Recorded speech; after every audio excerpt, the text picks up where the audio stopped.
ಎಲ್ಲ ಆತ್ಮಜ್ಯೋತಿಗಳಿಗೂ ಸಾಷ್ಟಾಂಗ ಪ್ರಣಾಮಗಳು. ಎಲ್ಲರಿಗೂ ಇಂದಿನ ವಿವೇಕ ಚೂಡಾಮಣಿ ತರಗತಿಗೆ ಆಧಾರದ ಸ್ವಾಗತ. ತರಗತಿಯನ್ನು ಪ್ರಾರಂಭ ಮಾಡೋಕ್ಕಿಂತ ಮುಂಚೆ ಸದ್ಗುರುಗಳಿಗೆ ಹಾಗೂ ಗುರು ಪರಂಪರೆಗೆ ನಮ್ಮ ಗೌರವವನ್ನು ಸಲ್ಲಿಸೋಣ. ವಿಜಯ ಅವರೇ ಪ್ರಾರ್ಥನೆಯನ್ನು ಮಾಡಿ ತರಗತಿಯನ್ನು ಮುಂದುವರಿಸಿ. ಗುರು ಬ್ರಹ್ಮ ಗುರುರ್ವಿಷ್ಣು ಗುರುದೇವೋ ಮಹೇಶ್ವರ ಗುರು ಸಾಕ್ಷಾತ್ ಪರಬ್ರಹ್ಮ ತಸ್ಮೈ ಶ್ರೀ ಗುರುವೇ ನಮಃ. ಸದಾಶಿವಸಮಾರಂಭಾಂ ಶಂಕರಾಚಾರ್ಯ ಮಧ್ಯಮಾಂ ಅಸ್ಮದಾಚಾರ್ಯ ಪರ್ಯಂಕಾಂ ವಂದೇ ಗುರು ಪರಂಪರಾಂ. ಶ್ರುತಿ ಸ್ಮೃತಿ ಪುರಾಣಾನಾಂ ಆಲಯಂ ಕರುಣಾಲಯಂ ನಮಾಮಿ ಭಗವತ್ಪಾದಂ ಶಂಕರಂ ಲೋಕಶಂಕರಂ. ಅಖಂಡಮಂಡಲಾಕಾರಂ ವ್ಯಾಪ್ತಂ ಯೇನ ಚರಾಚರಂ ತತ್ಪದಂ ದರ್ಶಿತಾಯೇನ ತಸ್ಮೈ ಶ್ರೀ ಗುರುವೇ ನಮಃ. ಶ್ರೀ ಗುರುಭ್ಯೋ ನಮಃ. ಎಲ್ಲ ಆತ್ಮಜ್ಯೋತಿಗಳಿಗೂ ನಮಸ್ಕಾರ. ತುಂಬಾ ನಾವು ಸತಾಯಿಸ್ಬಿಟ್ವಿ 2-3 ವಾರ, ಅದಕ್ಕಾಗಿ ನಿಮ್ನ ಕ್ಷಮೆ ಕೇಳ್ತಾ ಇದ್ದೀನಪ್ಪ. 2 ಸರ್ತಿ ನಾನು 2 ವೀಕ್ ಆತರ ಆಯ್ತು, ಸಾರಿ. ಇಲ್ಲ ಅದೆಲ್ಲ ಏನಿಲ್ಲ, ಎಲ್ರಿಗೂ ಇರುತ್ತೆ ಸಮಸ್ಯೆಗಳು. ಮುಂದುವರಿಸಿ. ಇದು ವಿವೇಕ ಚೂಡಾಮಣಿ, ಇದು D43 ಇವತ್ತು. ಇದ್ರಲ್ಲೂ ಗುರುಗಳು ಮೊದಲಿಂದ ಬಂದಂಗೆ ಶಿಷ್ಯರು 6 ಪ್ರಶ್ನೆ ಕೇಳೋದು, ಅದಕ್ಕೆ ಉತ್ತರ ಸಮಂಜಸವಾಗಿರೋದು. ಇದರಲ್ಲಿ ವಿವೇಕ ಮತ್ತೆ ವಿವೇಚನೆ ಬಗ್ಗೆ ಒತ್ತು ಕೊಟ್ಟು ನಮ್ಮ ಗುರುಗಳು ಮಾತಾಡಿದ್ದಾರೆ. ವಿವೇಕ ಮತ್ತೆ ವಿವೇಚನೆ ಎರಡೂನು ಡಿಫರೆನ್ಸ್ ಕೂಡ ಎಷ್ಟು ಚೆನ್ನಾಗಿ ಹೇಳಿದ್ದಾರೆ.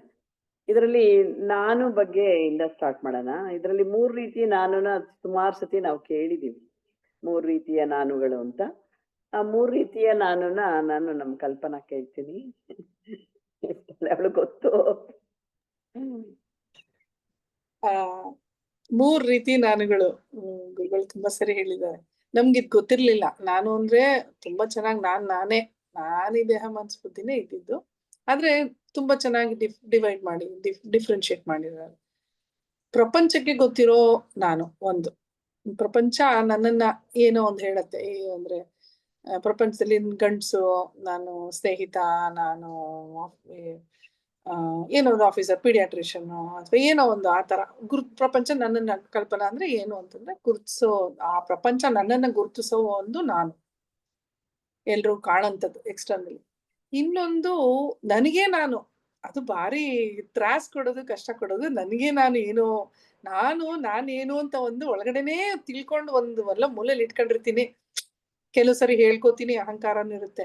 ನಾನು ತುಂಬಾ ಒಳ್ಳೆಯವಳು, ನಾನು ತುಂಬಾ ಚೆನ್ನಾಗಿ ಮಾತಾಡ್ತೀನಿ, ನಾನು ತುಂಬಾ ಇದು ಅಂತ, ಅಥವಾ ನಾನು ಕರುಣಾಮಯಿ, ನಾನಿದು ಏನೇನೋ ನನ್ನ ಬಗ್ಗೆ ಏನೇನು ಒಳ್ಳೇದೋ ಅಥವಾ ನಾನು ಕೋಪಿಷ್ಟೆ ಅಂತನೋ ಕೆಟ್ಟದ್ದೋ ಯಾವುದೋ ಒಟ್ನಲ್ಲಿ ನಾನು ಏನೋ ಒಂದು ನನ್ನನ್ನು ಅನಲೈಸ್ ಮಾಡಿ, ಒಂದು ಕ್ಯಾರೆಕ್ಟರ್ನ ಅನಲೈಸ್ ಮಾಡಿ ಇಟ್ಕೊಂಡ್ರು ನಾನು. ಇವೆರಡು ನಾನುಗಳು ನಾನಲ್ಲ. ನಾನು ಅನ್ನೋದು ಒಂದು ಸತ್ಯವಾದ್ದು ಆತ್ಮಸ್ವರೂಪಿ, ಸಚ್ಚಿದಾನಂದ ಸ್ವರೂಪಿ ಆತ್ಮಸ್ವರೂಪಿ ನಾನು ಅಂತ ನಾವು ವೇದಾಂತದಲ್ಲಿ ಕಲಿಯಕ್ಕೆ ಹೊರಟಿರೋದು ಅದನ್ನೇ. ಅದು ನಿಜವಾದ ನಾನು. ಈ 3 ನಾನುಗಳು. ಮೊದಲ 2 ನಾನುಗಳು ಸಖತ್ತ ಕಷ್ಟ ಕೊಟ್ಟಿದ್ದಾವೆ ಇಷ್ಟು ದಿವಸ. ಯಾರಿಗರು ನನ್ನ ಸಮಾನ ಅಂತ ಬಯಲಾಟದಲ್ಲಿ ಬರ್ತಿತ್ತಲ್ಲ ಈ ರಾವಣ ಗಡಗಡಗಡ ಹೊಡಿಯ ಆತರ ನಾವು ಕರೆಕ್ಟ್ ನನ್ ಬಿಟ್ರೆ ಯಾರು ಅಂತ. ಕರೆಕ್ಟ್ ಅಂತೆ. ಅವಾಗ ನಾವು ಇದುವರೆಗೂ ಈಗ್ಲೂ ಒಬ್ಬೊಬ್ರು ನನ್ನ ಸಮನಾರು ಇದೆಲ್ಲ ಡೈಲಾಗ್ಸ್ ಹೇಳುವಾಗ ನಾವ್ ಎಷ್ಟು ಇನ್ವಾಲ್ವ್ ಆಗಿರ್ತಿದ್ವಿ ಅಂತಂದ್ರೆ ಸತ್ಯ ಸತ್ಯ ಸತ್ಯ ಅನ್ಕೊಂಡು, ಈಗ ನಾವು ಅದೇ ಡೈಲಾಗ್, ಅದೇ ಒಂದು ಸೀನ್ ನೋಡಿದಾಗ ಎಷ್ಟು ನೀಟಾಗಿ ಬೇರೆ ಆಗಿ ನೋಡ್ತೀವಿ, ಬೇರೆ ಆಗಿರ್ತೀವಿ. ಆ ಇಮೋಷನ್ಸು, ಆ ಒಂದು ಇನ್ವಾಲ್ವ್ಮೆಂಟು ಬಂದ್ರು ಕ್ಷಣಕ್ಕೆ ಅಲ್ಲಿ ಬಂದು ಸ್ಕ್ರೀನ್ ದಾಟಿ ಬರ್ತಿದಂಗೆ ಥಿಯೇಟರ್ ಹೊಟ್ಟೋಗ್ಬಿಡುತ್ತೆ. ಇದೆಲ್ಲ ಇದು ಅಷ್ಟೇ. ಪಾತ್ರ ನೆಕ್ಸ್ಟ್ ಗುರುಗಳು ಹೇಳ್ತಾ ಹೋಗ್ತಾರಲ್ಲ, ಪಾತ್ರಧಾರಿಗಳು. ನಿಜವಾಗ್ಲು ಇದು ಮುಂಚೆಗೆ ತಿಳಿತಿದ್ದ ಚೆನ್ನಾಗಿತ್ತು. That's okay. ಈಗ ಯಾರು ಅಲ್ಲ, ಮೊದ್ಲು ಹೆಂಗೆ ಅಂದ್ರೆ ನಾನು ಏನು ಅನ್ನೋದನ್ನ ಪ್ರತಿಪಾದನೆ ಮಾಡೋವರೆಗೂ ಬಿಡ್ತಿರ್ಲಿಲ್ಲ. ಎಷ್ಟು ಆರ್ಗ್ಯುಮೆಂಟು, ಎಷ್ಟು ಇದು ಏನಾದ್ರೂ ಮಾಡಿ ಅದನ್ನ ಪ್ರತಿಪಾದನೆ ಮಾಡ್ಬಿಡ್ಬೇಕು, ನಾನು ಹೇಳಿದ್ದೆ ಸರಿ ಅಂತ, ಅಲ್ಲಿವರೆಗೂ ಹೋಗ್ತಾ ಇದ್ವಿ. ಇವಾಗ ಪ್ರತಿಪಾದನೆ ಮಾಡಕ್ಕೆ ಹೋಗಲ್ಲ. ಅದಿಲ್ವಾ ಏನೋ ಹೇಳ್ತೀವಿ, ಅದು ಇಲ್ಲ ಅಂದ್ರೆ ಆಯ್ತು ಬಿಡಪ್ಪ, ಹೌದಾ ನಾನೇ ತಪ್ಪು ತಿಳ್ಕೊಂಬಿಟ್ಟಿದ್ದೆ, ಓಲಿ ಬಿಡಪ್ಪ, ಸುಮ್ಮನೆ ಆಗ್ಬಿಡ್ತೀವಿ. ಇವಾಗ ನಾವು ಆ ಹಂತಕ್ಕೆ ಬಂದು ಮುಟ್ಟಿದೀವಿ. ಅದಕ್ಕೆ ಪರಿಸ್ಥಿತಿಗಳು ಕಾರಣ ಇರಬಹುದು, ಬಹುಶಃ ನಮ್ಮ ವಯಸ್ಸು ಕಾರಣ ಇರಬಹುದು, ಇನ್ನು ಈ ಜ್ಞಾನನೂ ಕಾರಣ ಇರ್ಬೋದು. ಅಂದ್ರೆ ಈ ಜ್ಞಾನ ಇರೋದ್ರಿಂದ ಇನ್ನು ಒತ್ತಾಗಿ ಅದು ಒಂಥರ ಸ್ವಲ್ಪ ಹತಾಶೆನಲ್ಲಿ ನಾವು ಅಂದಿರ್ತೀವಿ. ಆದ್ರೆ ಈ ಜ್ಞಾನ ಇರೋದ್ರಿಂದ ಒಂಥರ ಯಾವ ಫೀಲಿಂಗು ಏನು ಇರಲ್ಲ. ಆಯ್ತು ಬಿಡಪ್ಪ, ಟೈಮ್ ಬಂದ್ರೆ ಎಲ್ಲ ಗೊತ್ತಾಗುತ್ತೆ ಅಂತ ಸುಮ್ಮನಾಗ್ತೀವಿ, ನೋಡ್ತಾ Correct. ಇರ್ತೀವಿ. ಸಾಕ್ಷಿ ರೂಪ ಚೆನ್ನಾಗ್ ಬಂದ್ಬಿಡುತ್ತೆ ಅವಾಗ. ಕರೆಕ್ಟ್. ನೀವ್ ಹೇಳಿದ್ದು ಅದು ಬಹಳ ಮುಖ್ಯ. ಮುಂಚೆ ನೀನು ಮಾಡಕ್ಕಾಗಲ್ಲ, ನೋ ಚಾಯ್ಸ್ ಅನ್ನೋ ಒಂದು ಹತಾಶೆ ಭಾವನೆಯಲ್ಲಿ ಎಷ್ಟೊಂದನ್ನು ಒಪ್ಕೊಂಡಿರ್ತೀವಿ ನಾವು. ಹೌದು. ಬಟ್ ಈಗ ನೀವು ಹೇಳ್ದಂಗೆ ಈ ಜ್ಞಾನ ಇರೋದ್ರಿಂದ ಅಲ್ಲಿ ಯಾವ ಹತಾಶೆನೂ ಇಲ್ಲ, ಏನೂ ಇಲ್ಲ. ಆರಾಮಾಗಿ ಖುಷಿಯಾಗಿನೇ ಹೌದಾ ಸರಿ ಆಯ್ತು ಅದೇ ನಡಿ ಚಲಿಸ್ತಾ ಇದೆ. ಆಯ್ತು ನಿಮ್ ಜೊತೆ ನಾವೂನು ಅಂತ ಜೊತೆಲಿ ಹೋಗ್ಬಿಡೋದು. ಅದು ತುಂಬಾ ಮುಖ್ಯನೇ ನೋಡಿ ಅಲ್ವಾ. ಆ ಒಂದು ವ್ಯತ್ಯಾಸ ನಿಜವಾಗ್ಲೂ ಭಗವಂತನ ಕೃಪೆ, ಗುರು ಕೃಪೆಯಿಂದ ಅದು ಸಿಕ್ಕೋದಾದ್ರೆ ಅಪ್ಪ ಅದಕ್ಕಿಂತ ಇನ್ನೇನಿದೆ. ಖಂಡಿತ. ಅಲ್ಲ, ಈ ಜ್ಞಾನದಿಂದ ಯಾವ ಸಿಚುವೇಶನ್ ಬೇಕಾದ್ರೂ ಎದುರಿಸ್ತೀವಿ, ಏನ್ ಬೇಕಾದ್ರೂ ಮಾಡುವಂತ ಒಂದು ಶಕ್ತಿ, ಅದೊಂದು ಸಾಮರ್ಥ್ಯ ನಿಜವಾಗ್ಲೂ ಆ ಜ್ಞಾನಕ್ಕಿದೆ. ಅದು ಕಾಣ್ದಲೇ ಇರ್ಬೋದು, ಗೊತ್ತಾಗೋದಿಲ್ಲ, ಆದ್ರೆ ಅದರ ಶಕ್ತಿ ಹಂಗಿದೆ, ಬೀಜದೊಳಗಡೆ ಇರುತ್ತಲ್ಲ ಶಕ್ತಿ, ಆತರ. ನೆಕ್ಸ್ಟ್ ಪಾತ್ರಧಾರಿಗಳ ಬಗ್ಗೆ ಹೇಳ್ತಾರೆ ಗುರುಗಳು. ನಾವು ಬರೀ ಕೇವಲ ಪಾತ್ರಧಾರಿ ಅಂತ ತಿಳ್ಕೊಬೇಕು ಅಂತ ನಮ್ಮ ಉಮಾ ಚೆನ್ನಾಗಿ ಹೇಳ್ತಾರೆ. ಹೇಳಿ ಉಮಾ ಅವರೇ, ನಿಮ್ಗೆ ಈ ಪ್ರಶ್ನೆ. ಈಗ ಯಾವ ಪಾತ್ರ ಮಾಡ್ಬೇಕಮ್ಮ ನಾನು ಇವಾಗ? ಎಲ್ಲ ಪಾತ್ರ ಮಾಡ್ಬಿಟ್ಟು ಆಗ್ಬಿಟ್ಟಿದೆ, ಇವಾಗ ನಿಮ್ ಇಷ್ಟ. ಈಗ ಸದ್ಯಕ್ಕೆ ಇಲ್ಲೇನೋ ನನಗೆ ಮಹಾ ಗೊತ್ತಿದೆ ಅಂತ ಹೇಳಿ ಮಾಡ್ಬೇಕಾಗಿರುವಂತ ಪಾತ್ರ, ಅದನ್ನ ಒಪ್ಸೋವಂಥದ್ದು. ಇವಾಗ ನಾನು ಇವಾಗ ಇಲ್ಲಿ ಕೂತಿದ್ದೀವಿ, ನಾವು ಒಂದು AVSC ಇದ್ರೊಳಗೆ ನಡೆಸ್ದಾಕೆ ಇಲ್ಲಿ ಕೂತ್ಕೊಂಡಿದ್ದೀವಿ ನಾವು ಇವಾಗ. ಇಲ್ಲಿ ನಮ್ಮ ಪಾತ್ರಗಳು ಏನಿದೆ, ನಮ್ಮ ಏನು ತಿಳುವಳಿಕೆಗಳನ್ನ ನಾವು ಇಲ್ಲಿ ಹಂಚ್ಕೊಳಕ್ಕೆ ಕೂತ್ಕೊಂಡಿದ್ದೀವಿ, ಪಾತ್ರಧಾರಿಗಳಾಗಿ ಕೂತಿದ್ದೀವಿ. ಒಬ್ರು ಕೇಳುವಂಥವ್ರು ಇರ್ಬೋದು, ಒಬ್ರು ಹೇಳುವಂಥವ್ರು ಇರ್ಬೋದು. ಎರಡೂ ಪಾತ್ರಗಳಲ್ಲೇ ನಡೀತಾ ಇದೆ. ಎರಡೂ ಪಾತ್ರಗಳು ಎಲ್ಲಿಂದ ಬಂದಿದೆ ಅಂದ್ರೆ ನನ್ನೊಳಗಿಂದಾನೇ ಬಂದಿದೆ. ಎಲ್ಲ ಪಾತ್ರಗಳು ಇರೋದು ನಾವೊಬ್ರೆ, ಇಲ್ಲಿ ಇರೋದು ಸತ್ಯ, ಅದು ಮಾತ್ರ ಇರೋದು ನಾವೊಬ್ರೆ. ನನ್ನೊಳಗೆ ಬಂದಂತ, ಸೃಷ್ಟಿಯಾಗಿ ಬಂದಂತ ನೀವುಗಳು ಎಲ್ಲರೂ, ನಾವೆಲ್ಲರೂ ಇಲ್ಲಿ ನಿಮ್ಮೊಳಗೆ ನಾನು ಬಂದಿರ್ಬೋದು, ನನ್ನೊಳಗೆ ನೀವು ಬಂದಿರ್ಬೋದು, ಎಲ್ಲ ಪಾತ್ರಧಾರಿಗಳಾಗಿ ಇಲ್ಲಿ ಮಾಡ್ತಾ ಇದ್ವಿ. ನಮ್ಮ ಪಾತ್ರಗಳು ಆಯಾ ಸಂದರ್ಭಕ್ಕೆ ತಕ್ಕಂತೆ ಬದಲಾಗ್ತಾ ಹೋಗುತ್ತೆ. ಬೆಳಗ್ಗೆ ಎದ್ದ ತಕ್ಷಣ ನಾನು ಏನೋ ಒಂದು ಕೆಲಸ ಮಾಡಕ್ ಹೋದಾಗ ಬೇರೆ ಆಗಿರ್ಬೋದು, ಅಥವಾ ಮಕ್ಕಳಿಗೆ ತಾಯಿ ಆಗಿರುವಂತ ಪಾತ್ರ ಆಗಿರ್ಬೋದು, ಅಥವಾ ನನ್ನ ವೃತ್ತಿ ಜೊತೆ ಸೇರ್ಕೊಂಡಾಗ ಪಾತ್ರಗಳು ಆಗಿರ್ಬೋದು. ಇದು ನಾವು ಎಷ್ಟು ಚೆನ್ನಾಗಿ ನಿಭಾಯಿಸ್ತೀವಿ. ಲೌಕಿಕದಲ್ಲಿ ನಾವು ಎಲ್ಲ ಪಾತ್ರಗಳನ್ನು ನಿಭಾಯಿಸ್ಬೇಕಾದಾಗ ಯಾವುದೇ ಪಾತ್ರ ಯಾವುದು ಮಿಕ್ಸ್ ಆಗ್ದಂಗೆ ತುಂಬಾ ಚೆನ್ನಾಗಿ ನಿಭಾಯಿಸ್ತೀವಿ ನಾವು. ನಮ್ಮೆಲ್ಲರ ಅನುಭವಕ್ಕೆ ಬಂದಿರುವಂಥದ್ದು. ನಾನು ತಾಯಿ ಪಾತ್ರ ಮಾಡ್ಬೇಕಾದಾಗ ಹೆಂಡತಿ ಪಾತ್ರ ಏನ್ ಮಾಡಕ್ ಹೋಗಿರಲ್ಲ, ಅಥವಾ ಹೆಂಡತಿ ಹತ್ರ ನಾನು ಇನ್ನೊಂದು ಮಾಡಕ್ ಹೋಗಿರಲ್ಲ, ಅಥವಾ ಇನ್ನು ಆಫೀಸಲ್ಲಿ ಕೂತಿದ್ದಾಗ ನಾನು ಹೋಗ್ಬಿಟ್ಟು ಆಫೀಸರ್ ಅಂಡ್ ಸಬಾರ್ಡಿನೇಟ್ ಇದ್ರೊಳಗೆ ಕೂತಿರ್ತೀವಿ. ನಾವು ಎಲ್ಲರೂ ಕರೆಕ್ಟಾಗಿ ತುಂಬಾ ಚೆನ್ನಾಗಿ ನಿಭಾಯಿಸ್ತೀವಿ ನಾವು. ಆದ್ರೆ ಈ ನಿಭಾಯಿಸುವಂಥದ್ದು ಯಾರು, ಹೇಗೆ, ಏನು ಅನ್ನೋ ಚಿಂತನೆಗಳನ್ನ ನಾವು ಬಂದಾಗ, ನಾವು ಪಾತ್ರಧಾರಿಗಳು ಪಾತ್ರ ಮಾಡ್ತೀವಿ. ಆ ಕ್ಷಣಕ್ಕೆ ನಮ್ಮ ಇದನ್ನು ಬದಲಾಯಿಸ್ಕೊತಾ ಇದ್ದೀವಿ ನಾವು, ನಮ್ಗೆ ಚೆನ್ನಾಗಿ ಅರಿವು ಆಗ್ತಾ ಇದೆ. ಆದ್ರೆ ಆ ಅರಿವೇ ನಾನು, ಅದು ಮಾತ್ರ ಸತ್ಯ. ಇನ್ ಮಿಕ್ಕಿದೆಲ್ಲವೂ ಮಿಥ್ಯ, ಬದಲಾವಣೆ ಹೊಂದ್ತಾ ಇದೆ. ಕ್ಷಣಕ್ಕೂ ನಾನು ಬೇರೆ ಬೇರೆ ಬೇರೆ ಬೇರೆ ಆಗಿ ನಾವು ಪಾತ್ರವಾಗ್ತಾ ಇದೀವಿ, ಪಾತ್ರಧಾರಿಗಳಾಗಿ ನಡೆಸ್ತಾ ಇದ್ದೀವಿ ಅನ್ನೋವಂಥದ್ದನ್ನ ನಾವು ಯಾವಾಗ್ಲೂ ಆ ಚಿಂತನೆನ ಮಾಡ್ತಾ ಇರ್ಬೇಕು ನಾವು ಅನ್ನೋಂಥದ್ನ ಇದು ತುಂಬಾ ಚೆನ್ನಾಗಿ ಹೇಳ್ತಾ ಇದ್ದಾರೆ. ನಾನು ಯಾರು ಅಲ್ಲ, ಇದೊಂದು ಪಾತ್ರಧಾರಿ, ಆ ಸಂದರ್ಭಕ್ಕೆ ತಕ್ಕಂತೆ ನಾನು ಮಾಡ್ತಾ ಇದ್ದೀನಿ. ನನ್ನೊಳಗಿರುವಂತ ಚೈತನ್ಯ ಏನಿದೆ ಅದ್ರ ಮುಖಾಂತರ ನಡೀತಾ ಇದೆ. ಅದು ನಡೀತಾ ಇರೋನ ಗಮನಿಸ್ತಾ ಇರೋವಂಥ ಅರಿವು, ನಾನು ಸಾಕ್ಷಿ ನಾನು ಅನ್ನೋ ಅಂಥದ್ನ ನಾವು ಯಾವಾಗ್ಲೂ ಮರಿಬಾರದು. ಇದರೊಳಗೆ ಇನ್ನು ಮುಂದೆ ವಿವೇಕ ಜಾಗೃತ ಆಗಿ ನಮ್ಗೆ ಏನಾಗಿದೆ, ನಮ್ದು ಇವಾಗ ನಾವೀಗ ಮಾತಾಡಿದ್ರಿ, ನಾನು ಆತ್ಮ ಅನಾತ್ಮ ಇವೆಲ್ಲ ಮಾತಾಡಿದ್ವಿ.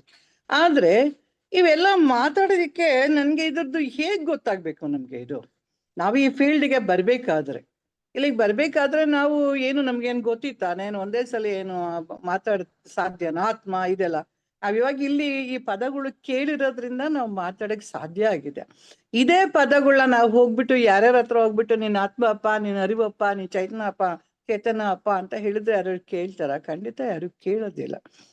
ನಾನ್ ಕಾಣಿಸ್ತಾ ಇದ್ದೀನಿ ಅಂದೇ ಚೆನ್ನಾಗಿ, ನೀನ್ ಕಾಣಿಸ್ತಾ ಇದೀಯಾ ಅದ್ ಹೆಂಗ್ ಬೇರೆ ಬೇರೆ ಅಂತ ಹೇಳಿ ಎಲ್ಲ ಮಾಡ್ತೀಯಾ, ನಂಗೆ ತಲೆ ಇಲ್ವಾ ಯೋಚನೆ ಮಾಡಕ್ಕೆ ಅನ್ನೋ ಪದಗಳು ಹೇಳ್ತಾರ ಅವರು. ಇದು ಯಾವಾಗ ನಮ್ಮ ಈ ಚಿಂತನೆ ಬಂತು, ಈ ಎಲ್ಲವನ್ನು ಮೀರಿರೋ ಅಂಥದ್ದು ಏನೋ ಒಂದು ಶಕ್ತಿ ಇದೆ. ಯಾವುದು ಆ ಶಕ್ತಿ ಅನ್ನೋ ಚಿಂತನೆ ಒಂದು ನಮ್ಗೆ ಎಲ್ಲೋ ಒಂದ್ ಕಡೆ ಕೇಳಿರುವಂಥದ್ದಾಗಿರ್ಬೋದು ಅಥವಾ ನೋಡಿರುವಂಥದ್ದಾಗಿರ್ಬೋದು. ಆ ಒಂದು ಇದರಿಂದ ಚಿಂತನೆ ಬಂದಿದೆ ನಮ್ಗೆ. ಬಂದೇನಾಯ್ತು, ನಾವು ನಮ್ಗೆ ಒಂದು ಗುರುಗಳನ್ನು ನಾವು ಇದು ಯಾರು ಒಂದು ತಿಳಿಸ್ಕೊಡುವಂಥವ್ರು ಇದಿದ್ರೆ ಎಷ್ಟು ಚೆನ್ನಾಗಿತ್ತಲ್ವಾ ನಮ್ಗೆ ಅನ್ನೋ ಒಂದು ಅನ್ವೇಷಣೆ ಶುರುವಾಗ್ತಾ ಇದೆ ನಮ್ಗೆ. ಹಾಗಾಗಿ ನಮ್ಗೆ ಶಾಸ್ತ್ರ ಅಧ್ಯಯನ ಬೇಕು ಅಂತ ಹೇಳ್ತಾರೆ. ಗುರು ಹೇಳ್ತಾರೆ ಇವೆಲ್ಲ ಅಧ್ಯಯನ ಮಾಡಪ್ಪ, ನಿನ್ಗೆ ಇವೆಲ್ಲ ಇದೆ, ಪ್ರಸ್ಥಾನ ತ್ರಯಗಳಿದೆ, ಉಪನಿಷತ್ ಇದೆ, ಭಗವದ್ಗೀತೆ ಇದೆ, ಬ್ರಹ್ಮಸೂತ್ರ ಎಲ್ಲ ಇದೆ. ಅದಕ್ಕೆ ಅದು ಒಂದೇ ಸಲ ಅರ್ಥ ಆಗಲ್ಲ. ಚಿಕ್ಕದಿಂದ ಶುರು ಮಾಡು. ನೀವು ತತ್ವಬೋಧದಿಂದ ಶುರು ಮಾಡು, ವಿಷಯ ವಿವೇಕ ಎಲ್ಲ ಮಾಡಿದಾಗ ನಿನ್ಗೆ ಜಾಗೃತ ಆಗ್ಬೇಕು. ಅರಿವಿನದು ಜಾಗೃತ, ವಿವೇಕ ಜಾಗೃತ ಆಗ್ಬೇಕು ನಿನ್ನಲ್ಲಿ. ಹಾಗಾಗಿ ನೀನು ಕರ್ಮ ಬಿಟ್ಟು ನೀನು ಇದನ್ನೆಲ್ಲ ಮಾಡು ಅಂತ ಹೇಳಲ್ಲ. ನಿನ್ನ ಕರ್ಮ ಮಾಡ್ತಾ ಇದನ್ನೆಲ್ಲ ನೀನು ಅಧ್ಯಯನ ಮಾಡಕ್ ಶುರು ಮಾಡಿದಾಗ ನಿನ್ನೊಳಗೆ ಏನಾಗತ್ತೆ, ಪೂರ್ಣ ವಿವೇಕ ಜಾಗೃತ. ವಿವೇಕನೇ ಜ್ಞಾನ ಅನ್ನೋದು. ಅದನ್ನೇ ನಾವು ಏನು ಹೇಳ್ತೀವಿ ಅರಿವು ಹೇಳ್ಬೋದು. ಅದಕ್ಕೆ ಪದಗಳು ಬೇರೆ ಬೇರೆ ತರ ಇರುತ್ತೆ ಒಂದೊಂದು ಸಂದರ್ಭ ತಕ್ಕಂತೆ. ಈ ಒಂದು ಜಾಗೃತ ಆಗತ್ತೆ ಇರ್ತದೆ. ಅಂದ್ರೆ ಇದೇನು ಒಂದೇ ಸಲ ಆಗುವಂಥದ್ದಲ್ಲ, ಇದು ಸತತವಾಗಿ ನಾವು ಮಾಡ್ತಾ ಹೋದಾಗ, ಚಿಂತನೆಯಲ್ಲಿ ಮಾಡಿದಾಗ, ಶ್ರವಣ ಮನನ ನಿಧ್ಯಾಸದಲ್ಲಿ ಆ ಚಿಂತನೆಯಲ್ಲಿ ಇಟ್ಟಾಗ ಗುರು ಏನ್ ಹೇಳ್ತಾ ಇದ್ದಾರೆ, ಇಲ್ಲಿ ಏನ್ ಹೇಳ್ತಾ ಇದ್ದಾರೆ, ನಮ್ಗೆ ಇದನ್ನ ಹೇಳ್ತಾ ಇದ್ದಾರೆ. ಯಾಕೆ ಈ ಪದನೇ ಯಾವಾಗ್ಲೂ ಹೇಳ್ತಾರೆ, ನಾನೆಂಬುದು ಪದನೇ ಅಲ್ಲ ಅಂತ. ಯಾಕೆ ಗುರುಗಳು ಎಷ್ಟು ಸಲ ರಿಪೀಟ್ ಮಾಡಿರ್ತಾರೆ ಅದನ್ನ ಅನ್ನೋ ಒಂದು ಚಿಂತನೆಗೆ ಬಂದಾಗ ನಮಗೆ ಅಲ್ಲಿ ವಿವೇಕ ಜಾಗೃತ ಆಗತ್ತೆ. ಇವ್ರು ಹೇಳ್ತಾ ಇರೋದು ನಾವ್ ಯಾವಾಗ್ಲೂ ನಾನು ಅಂತ, ನಾನೆಂಬುದು ನಾನಲ್ಲ, ಈ ದೇಹ ಮನಬುದ್ಧಿ ನಾನಲ್ಲ ಅಂತ. ನಂಗೆ ಈ ದೇಹ ಮನಸ್ ಬುದ್ಧಿ ಇಷ್ಟಕೊಂಡೇ ನಾವು ಇಷ್ಟ ಆಟ ಆಡ್ತಾ ಇದೀವಿ. ಇವು ಯಾವ ನಾನಲ್ಲ, ಇವನ್ನೆಲ್ಲವನ್ನು ಬೆಳಗ್ತಾ ಇರುವಂತದ್ದು ಒಂದು ಇದೆ, ಆ ಸಾಕ್ಷಿ ಅಥವಾ ಚೈತನ್ಯ ನಾನು ಅಂತದ್ದು ನಮ್ಗೆ ಅದ್ರ ಸಾಕಷ್ಟು ಅಭ್ಯಾಸ ಕೊಟ್ಟಿದ್ದಾರೆ, ಉದಾಹರಣೆಗಳು ಕೊಟ್ಟಿದ್ದಾರೆ. ಒಂದು ಚಾರ್ಟೆಡ್ ಅಕೌಂಟೆಂಟ್ ಆಗ್ಬೇಕಾದ್ರೆ ಅವನು ಹೇಗೆ ಅಧ್ಯಯನ ಮಾಡಿರ್ಬೇಕು, ಅಥವಾ ಸುಮ್ಮನೆ ಸಾಂಬಾರು ಒಂದು ಮಾಡ್ಬೇಕಾದ್ರೆ ಹೇಗೆ ಮಾಡ್ಬೇಕು ಅಂತ ಎಷ್ಟೊಂದು ಅಭ್ಯಾಸ ಬೇಕು. ಎಲ್ಲದಕ್ಕೂ ಸತತ ಅಭ್ಯಾಸ ಬೇಕು ಅಂತ ಹೇಳಿ ಅದಕ್ಕೆ ನಮ್ಗೆ ಭಗವದ್ಗೀತೆಯಲ್ಲೇ ಒಂದು ಕೇಳ್ತಾನೆ ಅರ್ಜುನ, ಮನಸ್ಸು ತುಂಬಾ ಚಂಚಲ ಕೃಷ್ಣ, ಅದು ಗಾಳಿಗಿನ್ನ ವೇಗವಾಗಿ ಓಡುತ್ತೆ, ಹೇಗೆ ಅದನ್ನ ನಾನು ತಡೆಯೋದು? ಹೇಗೆ ನೀನ್ ಹೇಳ್ತಾ ಇದೀಯಾ ಇನ್ನು ಅಧ್ಯಯನ ಮಾಡು, ಇದನ್ನ ತಿಳ್ಕೊ ಅಂತೆಲ್ಲ ಹೇಳ್ತಾ ಇದೆಯಾ, ನನ್ನ ಮನ್ಸಿದ್ ಯಾವ್ದನ್ನು ಹಿಡಿತಾನೆ ಇಲ್ಲ ಹಿಡ್ಕೊಳಕ್ಕೆ ಅಂತ ಹೇಳಿ ಕೃಷ್ಣನ ಅರ್ಜುನ ಕೇಳ್ತಾನೆ. ಅವಾಗ ಅರ್ಜುನ ಹೇಳ್ತಾನೆ, ಕೃಷ್ಣ ಹೇಳ್ತಾನೆ, ನೋಡಪ್ಪ ಖಂಡಿತ ಹೌದು, ಮನಸ್ಸು ತುಂಬಾ ಚಂಚಲ, ಅದ್ರ ಸ್ವಭಾವನೆ ಅದು. ಅದನ್ನ ನೀನು ಬರೀ ಆಲೋಚನೆಗಳದೇ ಯಾವಾಗಲೂ ತುಂಬಿರತ್ತೆ, ಅದನ್ನ ತಡಿಯಕ್ಕೆ ಸಾಧ್ಯ ಇಲ್ಲ. ಆದ್ರೆ ಯಾವಾಗ ತಡಿಬಹುದು? ನೀನು ಸತತ ಪ್ರಯತ್ನದಿಂದ ನೀನು ಅದನ್ನ ಮನಸ್ಸನ್ನ ನಿಗ್ರಹ ಮಾಡ್ತಾ ಬರ್ಬೋದಪ್ಪ ಅಂತ ಹೇಳಿ ಅದಕ್ಕೆ ಸಾಕಷ್ಟು ಯುಕ್ತಿಗಳನ್ನ ಕೃಷ್ಣ ಹೇಳ್ಕೊಡ್ತಾನೆ. ಹಾಗೆ ನಮಗೂ ಗುರುಗಳು ಸಹಿತ ಸಾಕಷ್ಟು ಯುಕ್ತಿಗಳನ್ನ ನಮ್ಗೆ ತಿಳಿಸ್ಕೊಟ್ಟಿದ್ದಾರೆ. ಅನಾತ್ಮದ ಬಗ್ಗೆ ಆಗಿರ್ಬೋದು, ಬೇರೆ ಬೇರೆ ಹೇಗೆ ನಾವು ಅದನ್ನ ಪಂಚಕೋಶಗಳನ್ನ ಹೇಗೆ ನಾವು ಇದ್ ಮಾಡ್ಕೋಬಹುದು, ಎಲ್ಲವನ್ನು ಆತ್ಮಭಾವಕ್ಕೆ ಹೇಗೆ ನಾವು ತಗೊಂಡು ಹೋಗ್ಬೋದು, ಅದು ಯಾವ್ದ್ಯಾವ್ದನ್ನ ನಾವು ಯಾವುದು ನಾನೆಲ್ಲ ಅಂತ ಹೇಳಿ ನಾವು ಹೇಗೆ ಬಿಟ್ಟು ನಾವು ಮುಂದೆ ಹೋಗ್ಬೋದು ಅನ್ನೋಂಥದನ್ನ ನಮಗೆ ಗುರುಗಳು ಸಾಕಷ್ಟು ಸಲಿ ತಿಳ್ಕೊಟ್ಟಿದ್ದಾರೆ. ಒಂದೇನೆ ಜಸ್ಟ್ ಒಂದು ವರ್ಡ್ ಇದೆ, ಜ್ಞಾನ ಅಜ್ಞಾನ, ಎರಡು ಪದ ಇದೆ. ಅದರೊಳಗೆ ಆನ ತೆಗೆದುಹಾಕಿದಾಗ ಪೂರ್ಣವಾಗಿ ಎಲ್ಲವೂ ಜ್ಞಾನವೇ ಆಗತ್ತೆ. ಅದು ನಾವು ಬೈಫರ್ಕೇಟ್ ಮಾಡ್ಕೊಂಡಿರುವಂಥದ್ದು. ಆಕ್ಚುಲಿ ನಿಜವಾಗ್ಲೂ ಇದೆಯಾ ಅಂದ್ರೆ ಇಲ್ಲ. ಎಲ್ಲವೂ ಜ್ಞಾನನೇ. ನಂಗೆ ತಿಳಿದಿಲ್ಲ ಅನ್ನೋದು ಒಂದು ಜ್ಞಾನ, ನಂಗೆ ತಿಳಿದಿದೆ ಅನ್ನೋದು ಒಂದು ಜ್ಞಾನ. ನಾವು ಏನ್ ಅನ್ಕೊಂಡ್ಬಿಡ್ತಾ ಇದೀವಿ, ನನ್ನ ತಿಳುವಳಿಕೆಯಲ್ಲಿ ನಾನು ಅದನ್ನ ತಪ್ಪಾಗಿ ತಿಳ್ಕೊಂಡ್ಬಿಟ್ಟು ನಾನು ನನ್ಗೆ ಅಜ್ಞಾನ ಇದೆ, ನಂಗಿದೆಲ್ಲ ಗೊತ್ತಿಲ್ಲ ಇನ್ನೊಂದು ಅಂತ ನಾವು ಅನ್ಕೋತಾ ಇದೀವಿ. ಖಂಡಿತ ಆ ಥರ ಇಲ್ಲ. ಎಲ್ಲವೂ ಜ್ಞಾನವೇ ಆಗಿದೆ. ತಿಳಿದಿದೆ ತಿಳಿದಿಲ್ಲ ಅಂತ ಎಲ್ಲವೂ ಜ್ಞಾನವೇ ಅಂತ ನಮ್ಗೆ ಬಂದಾಗ ಏನಾಗತ್ತೆ, ನಾವು ಆ ಹಾದಿಗೆ ಹೋಗಕ್ಕೆ ಹೆಚ್ಚಿನ ಸಹಾಯ ಆಗತ್ತೆ ಅಂತ ಹೇಳಿ.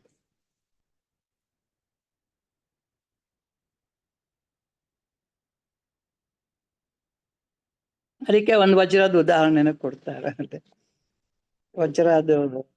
ವಜ್ರನ ಹೇಗೆ ಇದ್ ಮಾಡ್ಬೋದು, ಒಂದು ಆಭರಣವಾಗಿ ಉಪಯೋಗಿಸ್ಬೋದು, ಅಥವಾ ಒಂದು ಕತ್ತರಿಸೋದಕ್ಕೂ ಸಹಿತ ನಾವು ಉಪಯೋಗಿಸ್ಬೋದು ಅಂತ ಹೇಳಿ. ವಜ್ರನ ಕಟ್ ಮಾಡಕ್ ಸಾಧ್ಯ ಇಲ್ಲ ಅಂತ ಹೇಳಿದ್ರೆ ತುಂಬಾ ಹಾರ್ಡ್ ಇದು. ಹಾಗೆ ನಾವೇನ್ ಮಾಡ್ಕೊಂಡ್ಬಿಟ್ಟಿದೀವಿ, ಅಜ್ಞಾನ ನಾನು ನಂದು ಅಂತ ಲಿಮಿಟ್ ಮಾಡಿ ಇಟ್ಕೊಂಡ್ಬಿಟ್ಟಿದೀವಿ ಎಲ್ಲದನ್ನು. ನಾನು ಅಜ್ಞಾನಿ, ನಂಗೆ ಗೊತ್ತಿಲ್ಲ ಅಂತೆಲ್ಲ.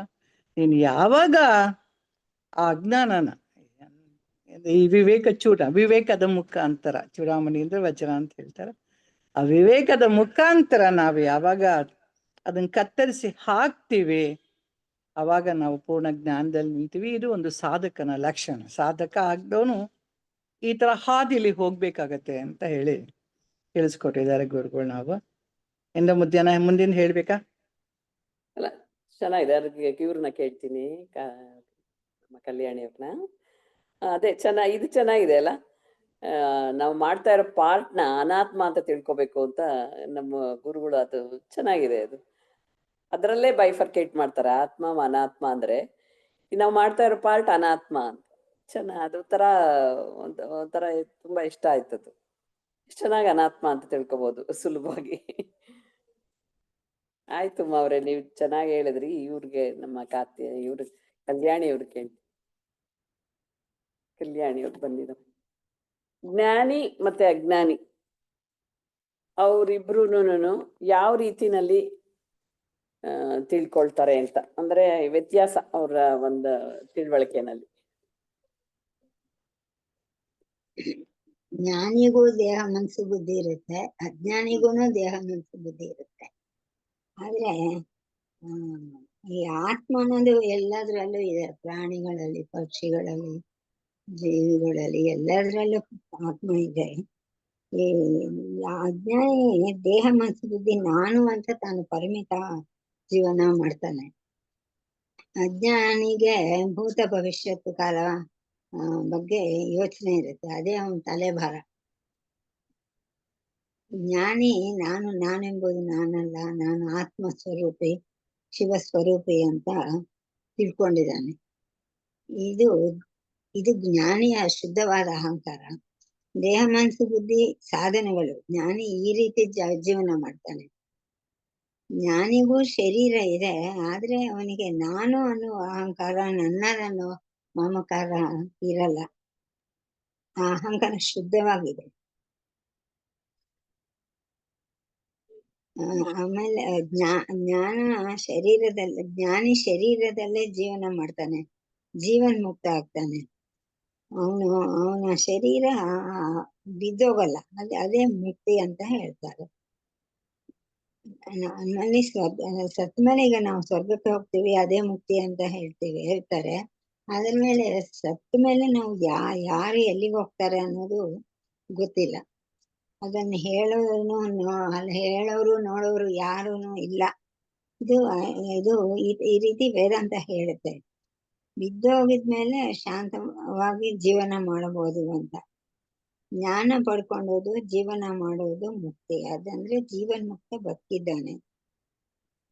ಜೀವನ್ ಮುಕ್ತನಿಗೆ ಶರೀರ ಇದೆ,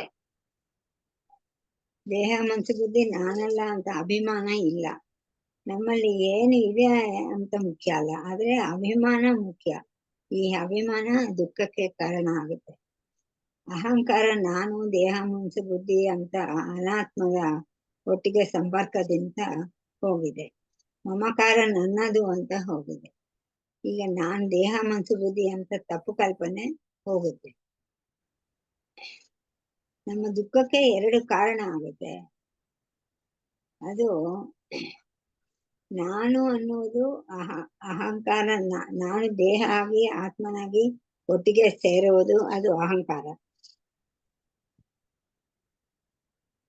ಇದರಿಂದ ಇದು ದುಃಖ ಇರುತ್ತೆ. ಯಾಕಂದ್ರೆ ದೇಹ ಶಾಶ್ವತ ಅಲ್ಲ, ಅಧಿಕಾರ ಹೋಗುತ್ತೆ, ದುಃಖಕ್ಕೆ ಕಾರಣ ಆಗುತ್ತೆ. ನನ್ನ ಮನೆ, ನನ್ನ ಹೆಂಡತಿ, ನನ್ನ ಮಕ್ಕಳು, ಇದೆಲ್ಲ ಮಮಕಾರ. ಈ ಮಮಕಾರಕ್ಕಿಂತ ಅಹಂಕಾರ ಹೋದ್ರೆ ದುಃಖ. ಜ್ಞಾನಿಗೆ ಅಹಂಕಾರ ಮಮಕಾರ ಹೋಗಿದೆ. ದೇಹ ಮನಸ್ಸು ಬುದ್ಧಿ ನಾನಲ್ಲ, ಶುದ್ಧ ಚೈತನ್ಯ ನಾನು ಅಂತ ಅರಿವಿನಲ್ಲಿ ಇರ್ತಾನೆ. ಅದರಿಂದ ಜ್ಞಾನಿಗೆ ಜೀವನದಲ್ಲಿ ಏನಾದರೂ ದುಃಖನೇ ಇರೋದಿಲ್ಲ. ಜ್ಞಾನಿ ದೇಹದಲ್ಲಿ ಜೀವ ಮಾಡ್ತಾನೆ. ಆ ದೇಹ ನೆರಳಾಗಿರುತ್ತೆ. ಅದು ಪ್ರಾರಬ್ಧ ಕರ್ಮ ಇರುವವರೆಗೆ ದೇಹ ಇರುತ್ತೆ. ಈ ಅಜ್ಞಾನಿಗೆ ಅದೇ ನೆರಳು ನಮ್ಮ ದುಃಖಕ್ಕೆ ಕಾರಣ ಆಗುತ್ತೆ. ನಾನು ದೇಹ ಅನ್ನೋದೇ ಅದು ನಮ್ಮ ದುಃಖಕ್ಕೆ ಕಾರಣ.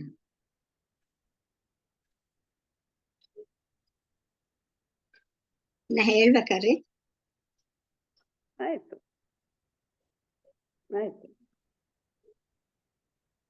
ಸಾಕು. ನಾನು ಜ್ಞಾನಿಗೂ ಅಜ್ಞಾನಿಗೂ ವ್ಯತ್ಯಾಸ ಕೇಳಿದ್ದೆ. ಅದೇ ಅಹಂಕಾರ ಮತ್ತೆ ಮಮಕಾರ ಎರಡು ಅವನಲ್ಲಿದ್ದಾಗ ಅಜ್ಞಾನಿನಲ್ಲಿ ಇರೋದ್ರಿಂದ ಅವನು ದೇಹ ಮನಸ್ಸು ಬುದ್ಧಿ ನಾನೇ ಅಂತ ತಿಳ್ಕೊಳ್ತಾನೆ, ಅವನು ದುಃಖಿ ಆಗ್ತಾನೆ. ಆದ್ರೆ ಜ್ಞಾನಿಗೆ ದೇಹ ಮನಸ್ಸು ಬುದ್ಧಿ ನಾನಲ್ಲ ಅಂತ ತಿಳ್ಕೊಂಡಾಗ ಅವನಲ್ಲಿ ಅಹಂಕಾರ ಮಮಕಾರ ಎರಡೂ ಇರಲ್ಲ. ಇದ್ರೂನು ಅದೊಂದು ಶುದ್ಧ ಅಹಂಕಾರ ಇರ್ತದೆ. ಏನಂದ್ರೆ ಅವನ ಕರ್ತವ್ಯಗಳನ್ನ ನೆರವೇರಿಸಿಕೊಡೋಕ್ಕೋಸ್ಕರ ಅವನ್ಗೆ ಇರ್ಬೇಕಾಗ್ತದೆ. ಅದೊಂದು ಅಹಂಕಾರ ಶುದ್ಧವಾಗಿರುತ್ತೆ. ಅದೇ ಪ್ರಾರಬ್ಧ ಇರೋವರೆಗೂ ಅವನ ಶರೀರ ಇರ್ಲೇಬೇಕು, ಅವನ್ ಕರ್ಮ ಮಾಡ್ಬೇಕಾಗ್ತದೆ ಅಷ್ಟೇ. ಅದು ನೆರಳನ್ನ ಚೆನ್ನಾಗಿ ಹೇಳಿದ್ದಾರೆ, ನೆರಳಿದ್ದ ಹಾಗೆ ಅಂತ ಅಲ್ಲ. ಶರೀರ ನೆರಳಾಗಿ, ನೆರಳು ದುಃಖ ನೆರಳು ಅಂದ್ರೆ. ಆದ್ರೆ ಅವನು ದೇಹ ನಾನಲ್ಲ ಅನ್ಕೊಂಡಾಗ ನೆರಳು ಅದೇನು ಮಾಡೋದಿಲ್ಲ ನಮ್ಗೆ ಅಂತ. ಆಮೇಲೆ ಅದಕ್ಕೊಂದು ಒಂದ್ ನಿಮಿಷ, ಒಂದು ಕ್ಲಾರಿಫಿಕೇಶನ್ ಮೇಡಮ್. ಇವಾಗ ಇಲ್ಲಿ ಒಂದು ಶ್ಲೋಕ ಹೇಳಿ ಅದಕ್ಕೆ ಮೀನಿಂಗ್ ಹೇಳಿದಾರಲ್ವಾ, ಈ ನೆರಳು ಅನ್ನೋದು ಚಿದಾಭಾಸಕ್ಕೆ ಹೋಲ್ಸಿರತ್ತ? ಅದು ಕಥೆನೇ ಮೇಡಮ್? ಶ್ಲೋಕ ಏನ್ ಹೇಳುತ್ತೆ ಅಲ್ಲಿ? ಇದು ವರ್ತಮಾನೇಪಿ ದೇಹಸ್ಮಿನ್ ಛಾಯಾ ವದನುವರ್ತಿನಿ ಅಹಂತ ಮಮತಾ ಭಾವೋ ಜೀವನ್ಮುಕ್ತಸ್ಯ ಲಕ್ಷಣಂ. ಜೀವನ್ಮುಕ್ತನ ಲಕ್ಷಣ ಹೇಳ್ತಾರೆ. ವರ್ತಮಾನೇಪಿ ದೇಹಸ್ಮಿನ್ ಛಾಯಾ ವದನುವರ್ತಿನಿ ಅಂತ ಹೇಳ್ತಾರೆ.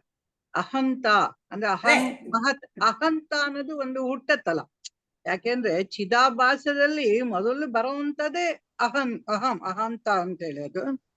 ಅದರಿಂದ ಅಲ್ಲಿ ಹೇಳ್ತಾರೆ, ಈ ದೇಹವು ತನ್ನನ್ನು ನೆರಳಿನಂತೆ ಅನುಸರಿಸಿಕೊಂಡಿದ್ದರೂ ನಾನು ನನ್ನದು ಎಂಬ ಭಾವವಿಲ್ಲದಿರುವುದೇ ಜೀವನ್ಮುಕ್ತನ ಲಕ್ಷಣ ಅಂತ ಹೇಳಿ ಅದರೊಳಗೆ ಒಂದು ಮೀನಿಂಗ್ ಹೇಳ್ತಾರೆ. ಅಂದ್ರೆ ಈ ದೇಹ ಒಂದು ನೆರಳು, ಚಿದಾಭಾಸ ಚೈತನ್ಯದಿಂದ ಬಂದಿರುವಂತದ್ದು ಇವೆಲ್ಲ.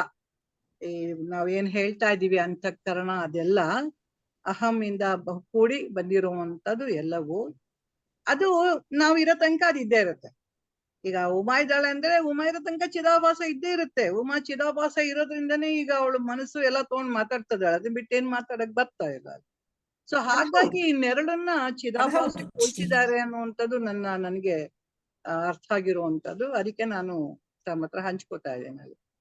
ಅವನಿಗೆ ಅದಿಲ್ಲ, ದೇಹ ನನ್ನದು ಅನ್ನೋದು ಆಗ್ಲಿ ಯಾವ್ದೇ ಭಾವ ಇಲ್ಲ ಅಂತ ಹೇಳಿ. ಇಲ್ಲ ನೆರಳನ್ನ ಚಿದಾಭಾಸ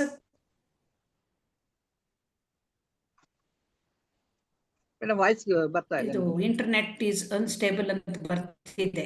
ಕೇಳಿಸ್ತಾ ಇದೆಯಾ? ಬರ್ತಾ ಇಲ್ವಾ? ಕೇಳಿಸ್ತದೆ ಮೇಡಮ್, ಕೇಳಿಸ್ತದೆ, ಹೇಳಿ. ಕೇಳಿಸ್ತಾ ಇದೆಯಾ? ಅದೇ ಅಲ್ಲ, ಬಟ್ ಚಿದಾಭಾಸಕ್ಕೆ ಡೈರೆಕ್ಟ್ ಆಗಿ ನೆರಳು ಅಂತ ಇಲ್ಲಿ ಹೇಳ್ತಾ ಇಲ್ಲ. ಕೋರ್ಸ್ ನೀವು ಹೇಳಿದ್ ನಿಜಾನೇ. ಯಾಕೆಂದ್ರೆ ಮೂಲ ಸ್ವರೂಪ ಏನಿದೆ ಅದಕ್ಕೆ ಪ್ರತಿಯೊಂದು ನೆರಳೆ. ಆ ತರಹ ತಗೊಂಡ್ರೆ ಮೂಲ ಸ್ವರೂಪ ಅದು ಚಿದಾಭಾಸವಾಗಿ ಬಂದ ಮೇಲೆ ಆ ಚಿದಾಭಾಸ ಮುಂದಿನ ದೇಹವನ್ನ ತಾನು ಅಂತ ತಿಳ್ಕೊಳ್ಳೋದು. ಆಗತ್ತೆ. ಬಟ್ ಈ ಕೇಸಲ್ಲಿ ಇಲ್ಲಿ ದೇಹವನ್ನ ನಾನು ಅಂತ ತಿಳ್ಕೊಳ್ತಾ ಇರುವಾಗ ಚಿದಾಭಾಸ ಚೈತನ್ಯ ಜೊತೆಯಲ್ಲಿ ಅಂದ್ರೆ ಸಾಕ್ಷಿ ತಾನು ಅಂತ ಒಂದು ತಿಳುವಳಿಕೆ ಬಂದ ಮೇಲೆ ದೇಹ ತನ್ನ ನೆರಳು ಅಂತ ತಿಳ್ಕೊಳ್ಳುತ್ತೆ ಅನ್ನೋ ಅರ್ಥದಲ್ಲಿ ಆಗಲ್ಲ, ಸುಟ್ಟಾಗಲ್ಲ. ದೇಹ ನೆರಳು ಅನ್ನೋದು ಓಕೆ. ಯಾವಾಗ ಆ ಚಿದಾಭಾಸ ಮೂಲ ಸ್ವರೂಪದಿಂದ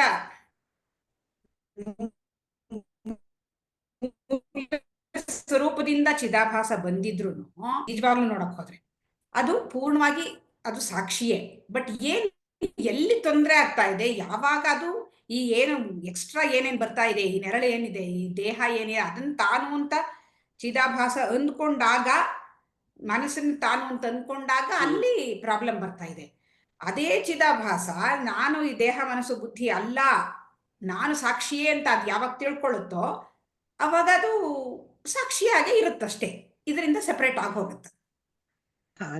ಆ ಬುದ್ಧಿಗೆ ನಾವು ಯಾರಿಗೆ ಆತ್ಮಜ್ಞಾನ ಬಂದಾಗ ಆ ಬುದ್ಧಿಗೆ ಆತ್ಮಜ್ಞಾನ ನಾವು ಇವಾಗ ಕೊಡ್ತಾ ಇರುವಂತದ್ದು ಏನು ತಪ್ಪು ಕಲ್ಪನೆ ಇದೆ ಅದನ್ನ ಸರಿ ಮಾಡ್ಕೊಳ್ಳೋದಿಕ್ಕೆ ನಮ್ಮ ಪ್ರಯತ್ನ ನಡೀತಾ ಇರೋದು ಈಗ. ಹೌದು, ತಪ್ಪು ಕಲ್ಪನೆಯನ್ನು ಮಾತ್ರ ತೆಗೆಯೋದಷ್ಟೇ ಹೊರತು ಅದಕ್ಕೆ ಆಕ್ಚುಲಿ ಏನೂ ಆಗಿಲ್ಲ, ಪ್ರಾಬ್ಲಮ್ ಖಂಡಿತ ಏನೂ ಆಗಿಲ್ಲ. ತಪ್ಪು ಕಲ್ಪನೆ ಇರೋದ್ರಿಂದ ಸಫರಿಂಗ್ ಇದೆ ಅಷ್ಟೇ, ತಪ್ಪು ಕಲ್ಪನೆ ಬಿಟ್ರೆ ಸಫರಿಂಗ್ ಇಲ್ಲ ಅಷ್ಟೇ. ಅದನ್ನ ಬುದ್ಧಿಯ ಮೂಲಕವೇ ತಿಳ್ಕೊಳ್ಬೇಕಾಗಿರುವಂಥದ್ದು.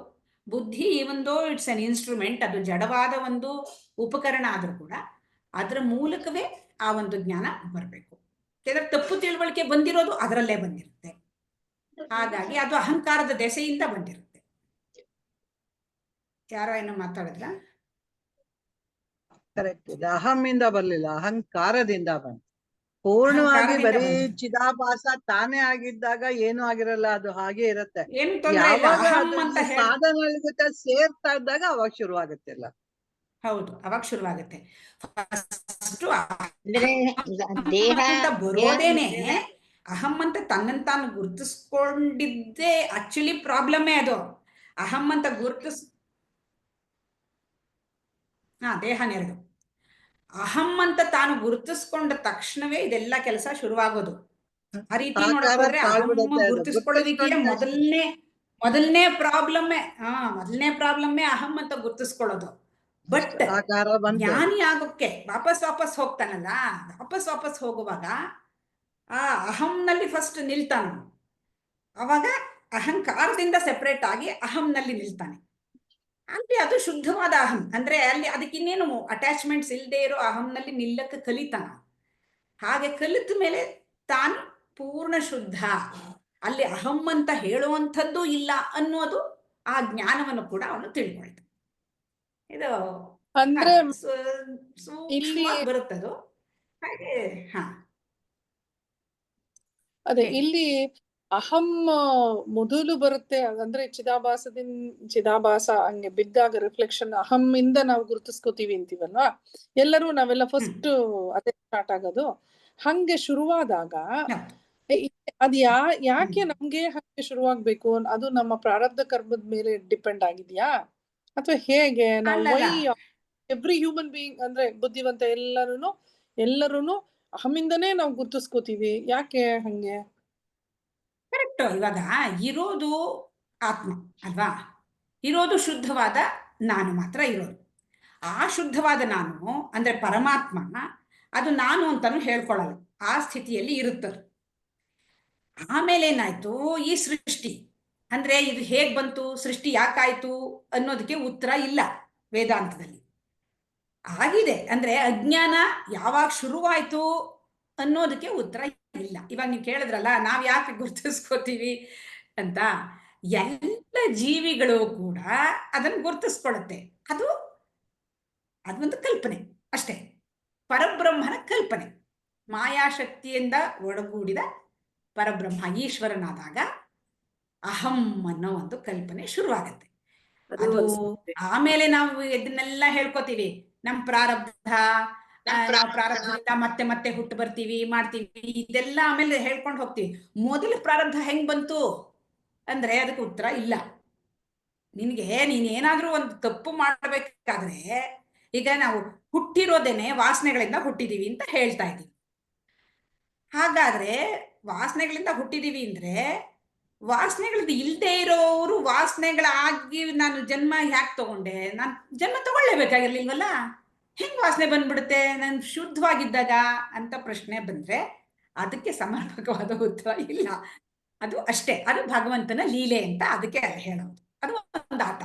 ಅದೇ ಈಗ ಹೇಗೆ ಒಂದು ಮಾನೋ ಆಕ್ಟಿಂಗ್ ಅಲ್ಲಿ ನನ್ಗೆ ಬೋರ್ ಆಗ್ತಿದ್ದಾಗ ನಾನೇ ಒಂದು ಮಂತ್ರಿನೂ ಆಗ್ತೀನಿ, ನಾನೇ ಕಳ್ಳನೂ ಆಗ್ತೀನಿ, ನಾನೇ ಒಬ್ಬ ಅಮಾಯಕ ವ್ಯಕ್ತಿನೂ ಆಗ್ತೀನಿ.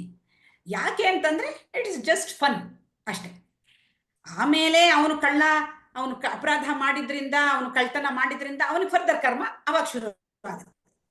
ಅಲ್ಲಿಂದ ಮುಂದಕ್ಕೆ ಫರ್ದರ್ ಕರ್ಮ ಶುರುವಾಗುತ್ತೆ. ಅವನು ಅಲ್ಲಿ ತಪ್ಪು ಮಾಡಿದ್ರಿಂದ ಮತ್ತೆ ಇನ್ನೊಂದು ಜನ್ಮ ತಗೋತಾನೆ, ಹಂಗೆ ಹೋಗುತ್ತೆ. ಬಟ್ ವೆರಿ ಸ್ಟಾರ್ಟಿಂಗ್ ಹೆಂಗ್ ಬಂತು ಅನ್ನಕ್ಕೆ ಅದಕ್ಕೆ ಏನು ಉತ್ತರ ಇಲ್ಲ. ಎಲ್ಲ ಅನಾದಿ ಹಂಗಾಗಿ ಈ ಎಲ್ಲ ಅವಧೂತರು ಅಥವಾ ಪವಾಡ ಪುರುಷರು ಎಲ್ಲ ಶುದ್ಧವಾದ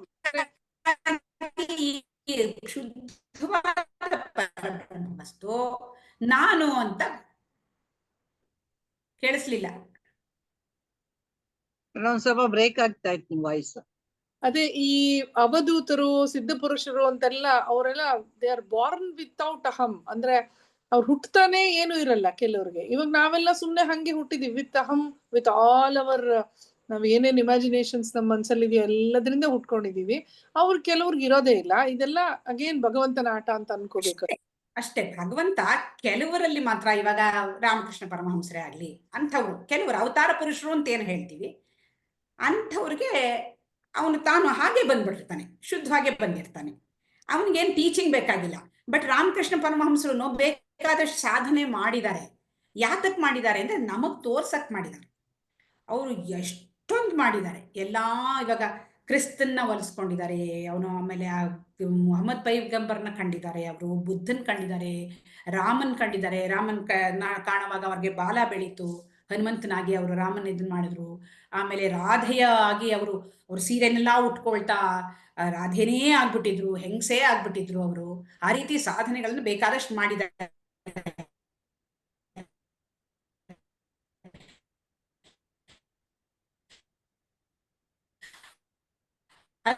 ಅಂದ್ರೆ ಅದನ್ನೆಲ್ಲ ಮಾಡಿ ಅವರು ಒಂದು ಜ್ಞಾನ ಬಂದ್ಬಿಡ್ತು ಅಂತ ಅಲ್ಲ, ಬಟ್ ಅವೆಲ್ಲ ಒಂದು ಸ್ಟೇಜಸ್ ತೋರಿಸಿದಾರೆ ಅವರು ಅಷ್ಟೇನೆ.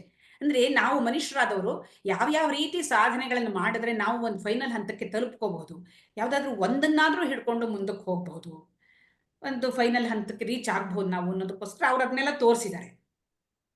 But at the same time ನಮ್ಮ ಥರಾನೇ ಇದ್ದು, ಇವಾಗ ಚಿನ್ಮಯ ಅಂದ್ರೆ ಆಗ್ಲಿ, ಅವ್ರುಗಳೆಲ್ಲ ನಮ್ಮ ಥರ ವೆರಿ ಆರ್ಡಿನರಿ ಪರ್ಸನ್ಸೇ ಫಸ್ಟು. ಆದ್ರೆ ಪೂರ್ಣ ಸಾಧನೆ ಮಾಡ್ತಾ ಮಾಡ್ತಾ ಮಾಡ್ತಾ ಮಾಡ್ತಾ ಫೈನಲ್ ಸ್ಟೇಜ್ಗೆ ಹೋಗಿರೋ ಆ ಥರ ಡಿಫ್ರೆಂಟ್ ಕ್ಯಾಟಗರೀಸ್ ಇದ್ದಾರೆ. ನೀವು ಅವಧೂತರು ಅಂತಂದ್ರಿ, ಅವ್ರಿಗೆ ಈ ಲೋಕದ ಯಾವುದೇ ಕಾನೂನುಗಳು ಅಪ್ಲೈಯೇ ಆಗಲ್ಲ. ಅವ್ರು ಬೇಕಾಬಿಟ್ಟೆ ಅವ್ರು ಹೆಂಗ್ ಬೇಕೋ ಹಂಗಿರ್ತಾರ. ಆದ್ರೆ ಪೂರ್ಣ ಜ್ಞಾನಿಗಳಾಗಿದ್ರು ಕೂಡ ಲೋಕದ ಎಲ್ಲ ಇದನ್ನ ರೂಲ್ಸು ರೆಗ್ಯುಲೇಷನ್ಸ್ನ ಫಾಲೋ ಮಾಡಿಕೊಂಡು ಇರುವಂತಹ ಜ್ಞಾನಿಗಳು ಕೂಡ ಇದ್ದಾರೆ. ಹಾಗೆ ಎಲ್ಲ ವೆರೈಟಿ, ಎಲ್ಲಾ ತರ ಸೃಷ್ಟಿನೂ ಮಾಡಿದ್ದಾನೆ. ಒಂದು ಚಿಕ್ಕ ಹೂವಿಂದ ಹಿಡಿದು ಒಂದು ದೊಡ್ಡ ಹೂವು ಎಲ್ಲ ನಿತ್ಯ ವಿನೂತನವಾದ ಸೃಷ್ಟಿ ಮಾಡ್ದಂಗೆ ಎಲ್ಲಾ ವೆರೈಟಿನೂ ಮಾಡಿಟ್ಟಿದ್ದಾನೆ. ಅದು ಅವನ ಕಲ್ಪನೆ ಅಷ್ಟೆ. ಇವಾಗ ಜ್ಞಾನಿಗೆ ದೇಹ ನೆರಳಾಗಿರುತ್ತೆ ಅಂದ್ರೆ ಜ್ಞಾನಿಗೆ ತಾನು ದೇಹ ಅಲ್ಲ ಅಂತ ಅರಿವು ಇದೆ ಅಲ್ವಾ? ಹೌದು. ಇವಾಗ ನೋಡಿ, ನಾವು ನೆರಳಿನ ನೋಡಿ ನಾವೇನ್ ಹೆದರ್ಕೋತೀವ? ಹೆದರ್ಕೊಳ್ಳಲ್ಲ. ಆದ್ರೆ ಅದು ನಮ್ ಜೊತೆ ಬರ್ತಾ ಇರುತ್ತೆ ನೆರಳು. ನಾವು ಹೋದ್ ಕಡೆಲೆಲ್ಲ ನೆರಳು ಬರುತ್ತೆ. ಹಂಗೇನೆ ಈ ಚೈತನ್ಯ ಹೋದ್ ಕಡೆಲೆಲ್ಲ ಈ ದೇಹ ಹೋಗ್ತಾ ಇರುತ್ತೆ. ಯಾಕೆಂದ್ರೆ ಆ ದೇಹದಲ್ಲಿ ಆ ಚೈತನ್ಯ ಇರೋದ್ರಿಂದ ಅವನು ಜ್ಞಾನಿ ಚೈತನ್ಯ ತಾನು ತಿಳ್ಕೊಂಡಿರ್ತಾನೆ ಆಲ್ರೆಡಿ. ಬಟ್ ದೇಹನೂ ಇದ್ದೇ ಇದೆ. ಯಾಕೆ? ದೇಹ ಆಲ್ರೆಡಿ ಬಂದ್ಬಿಟ್ಟಿದೆ. ಸೊ ಅದು ಆ ಪ್ರಾರಬ್ಧದ ಪೀರಿಯಡ್ ಮುಗಿಸೋವರೆಗೂ ಅದು ಇರ್ಲೇಬೇಕು. ಹಂಗಾಗ ಅವನದನ್ನ ನೆರಳು ಅಂತ ತಿಳ್ಕೊತಾನೆ ಅಂದ್ರೆ ಅದಕ್ಕೆ ಇಂಪಾರ್ಟೆನ್ಸ್ ಇಲ್ಲ, ಇರುತ್ತೆ, ಅದ್ರ ಪಾಡ್ಗದಿರುತ್ತೆ, ಅದರಿಂದ ನನ್ಗೇನ್ ತೊಂದರೆ ಇಲ್ಲ ಅನ್ನೋ ಅರ್ಥ ಅಷ್ಟೇ. ಅವನಿಗೆ ಆತ್ಮ ಅನಾತ್ಮದ ಬಗ್ಗೆ ಸ್ಪಷ್ಟತೆ ಇರುತ್ತೆ. ಚಿದಾಭಾಸ ಅಂದ್ರೆ ಏನು, ಅದು ಹೇಗೆ ಬರುತ್ತೆ, ಉತ್ಪತ್ತಿ ಆಗತ್ತೆ. ಹಾಗಾಗಿ ಅವನು ಅದನ್ನ ಏನ್ ಮಾಡ್ತಾನೆ, ಸುಮ್ನೆ ಇಟ್ಕೊಂಡಿರ್ತಾನೆ ಅಷ್ಟೇ. ಅವಶ್ಯಕತೆ ಇತ್ತಾ ಅದರದ ಉಪಯೋಗ, ಅವಶ್ಯಕತೆ ಇಲ್ವಾ ಅದು ಹಾಗೆ ಅದ್ರ ಪಾಡಿಗೆ ಒಂದ್ ಕಡೆ ಕೂತಿರತ್ತಷ್ಟೇ. ಈಗ ನಾವು ಸುಮ್ನೆ ಕೂತಿದೀವಿ, ಅವಾಗ ಮನಸ್ಸು ಏನು ಮಾಡಲ್ಲ, ಸುಮ್ನೆ ಕೂತಿರತ್ತ ಅದುವೆ. ನನ್ಗೆ ಅವಾಗ ಅವಶ್ಯಕತೆ ಇರಲ್ಲ ಮನಸ್ಸಿನ ಉಪಯೋಗ ಆಗ್ಲಿ, ಅಥವಾ ಇನ್ನೊಂದು ಬುದ್ಧಿ ಜಾಸ್ತಿ ಉಪಯೋಗಿಸೋ ಅಂತ ಬಂದಿರಲ್ಲ. ಸೊ ಅದೆಲ್ಲ ಹಾಗಾಗಿ ಅವ್ರ ಪಾಡಿಗಿರುತ್ತೆ. ಹಾಗೆ ಜ್ಞಾನಿ ತನ್ಗೆ ಯಾವಾಗ ಅವಶ್ಯಕತೆ ಇದೆ ಅವಾಗ ಮಾತ್ರ ತೆಗಿತಾನೆ. ಬೇರೆ ನಾವು ಇಲ್ಲಿ ಪೆಟ್ಟಿಗೆಯಲ್ಲಿ ಏನೋ ಎಲ್ಲ ಒಂದೊಳಗೊಂದೇನೋ ಇಟ್ಟಿರ್ತೀವಲ್ಲ, ಬೇಕಾದಾಗ ಮಾತ್ರ ಒಂದ್ ವಸ್ತು ತೆಗಿತೀವಿ ಮತ್ತೆ ವಾಪಸ್ ಇಟ್ಟಂಗೆ ಅವನು ನೀವೆಲ್ಲ ಅಲ್ಲಲ್ಲೇ ಕೂತಿರಿ ಅಂತ ಇಟ್ಟಿರ್ತಾನೆ ಅಷ್ಟೇ. ಅವು ಸ್ವಸ್ಥ ಅಂದ್ರೆ ಕೂತಿರ್ತಾವ ಅಷ್ಟೇ. ಆ ಟ್ರಿಕ್ಕು ನಮಗೆ ಗೊತ್ತಾಗ್ಬೇಕಷ್ಟೇ. ಆ ಸೃಷ್ಟಿನಲ್ಲೇ ಬಂದಿದೆ. ಆ ಸೃಷ್ಟಿನ ಏನು ಯಾಕೆ ಅಂತ ಪ್ರಶ್ನೆ ಮಾಡಕ್ಕೆ ಆಗಲ್ಲ. ನೆಕ್ಸ್ಟ್ ಕಲ್ಪನನ್ಗೆ ಒಂದು ಮಡಕೆನ ಎಕ್ಸಾಂಪಲ್ ತಗೊಂಡು ಗುರುಗಳು ಹೇಳ್ತಾರೆ, ಅದೇ ಹೇಳಪ್ಪ. ಕೇಳಿಸ್ಲಿಲ್ವಾ? ಕೇಳಿಸ್ತು, ಏನ್ ಹೇಳಿದ್ರು ಅಂತ ಗೊತ್ತಾಗ್ಲಿಲ್ಲ. ಅಂದ್ರೆ ಮಡಕೆ ತುಂಬಾ ಸರಿ. ಏನಿಲ್ಲ, ನಾನ್ ಮಣ್ಣು ಅಂತ ಹೇಳ್ಬೇಕಾದ್ರೆ ಮಡಕೆನೆ ಹೊಡಿಬೇಕಾಗಿಲ್ಲ ಅಂತ ಹೇಳ್ತಾರೆ. ಹೌದು ಹೌದು, ಅದೇ ಅಲ್ವಾ ಮಣ್ಣು ಅದು ಅಂತ, ಮಣ್ಣಲ್ಲೇ ಮಾಡಿರೋದ್ ಮಡಕೆ ಅಂತ ಗೊತ್ತಿದೆ, ಆದ್ರೆ ಅದನ್ನೇನ್ ಹೊಡಿಬೇಕಾಗಿಲ್ಲ, ಹೊಡೆದೇ ನೋಡ್ಬೇಕಾಗಿಲ್ಲ, ನಿರೂಪಿಸ್ಬೇಕಾಗಿಲ್ಲ ಅಂತ. ಹಾಗೆ ನಾವು ಆತ್ಮಸ್ವರೂಪಿಗಳು, ನಾವು ಸ್ವರೂಪಿಗಳು ಅನ್ನೋದು ಶತಸಿದ್ಧ. ಅಂದ್ರೆ ಇಟ್ ಈಸ್ ರಿಯಾಲಿಟಿ, ಎಂತದೋ ರಿಯಾಲಿಟಿ, ಟ್ರೂತ್, ಅದು ಜಸ್ಟ್ ಸತ್ಯ. ಅದು ಆ ಸತ್ಯನ ಎಲ್ಲ ಪ್ರಮಾಣೀಕರಿಸಿ ತೋರ್ಸ್ಬೇಕಾಗಿಲ್ಲ. ಅಂದ್ರೆ ಯಾವ ರೀತಿನೋ ಬಗ್ದು ಏನ್ ತೋರ್ಸ್ಬೇಕಾಗಿಲ್ಲ. ಫಸ್ಟ್ ಟ್ರೂತ್ ನ ಅಕ್ಸೆಪ್ಟ್ ಮಾಡ್ಬಿಡ್ಬೇಕು.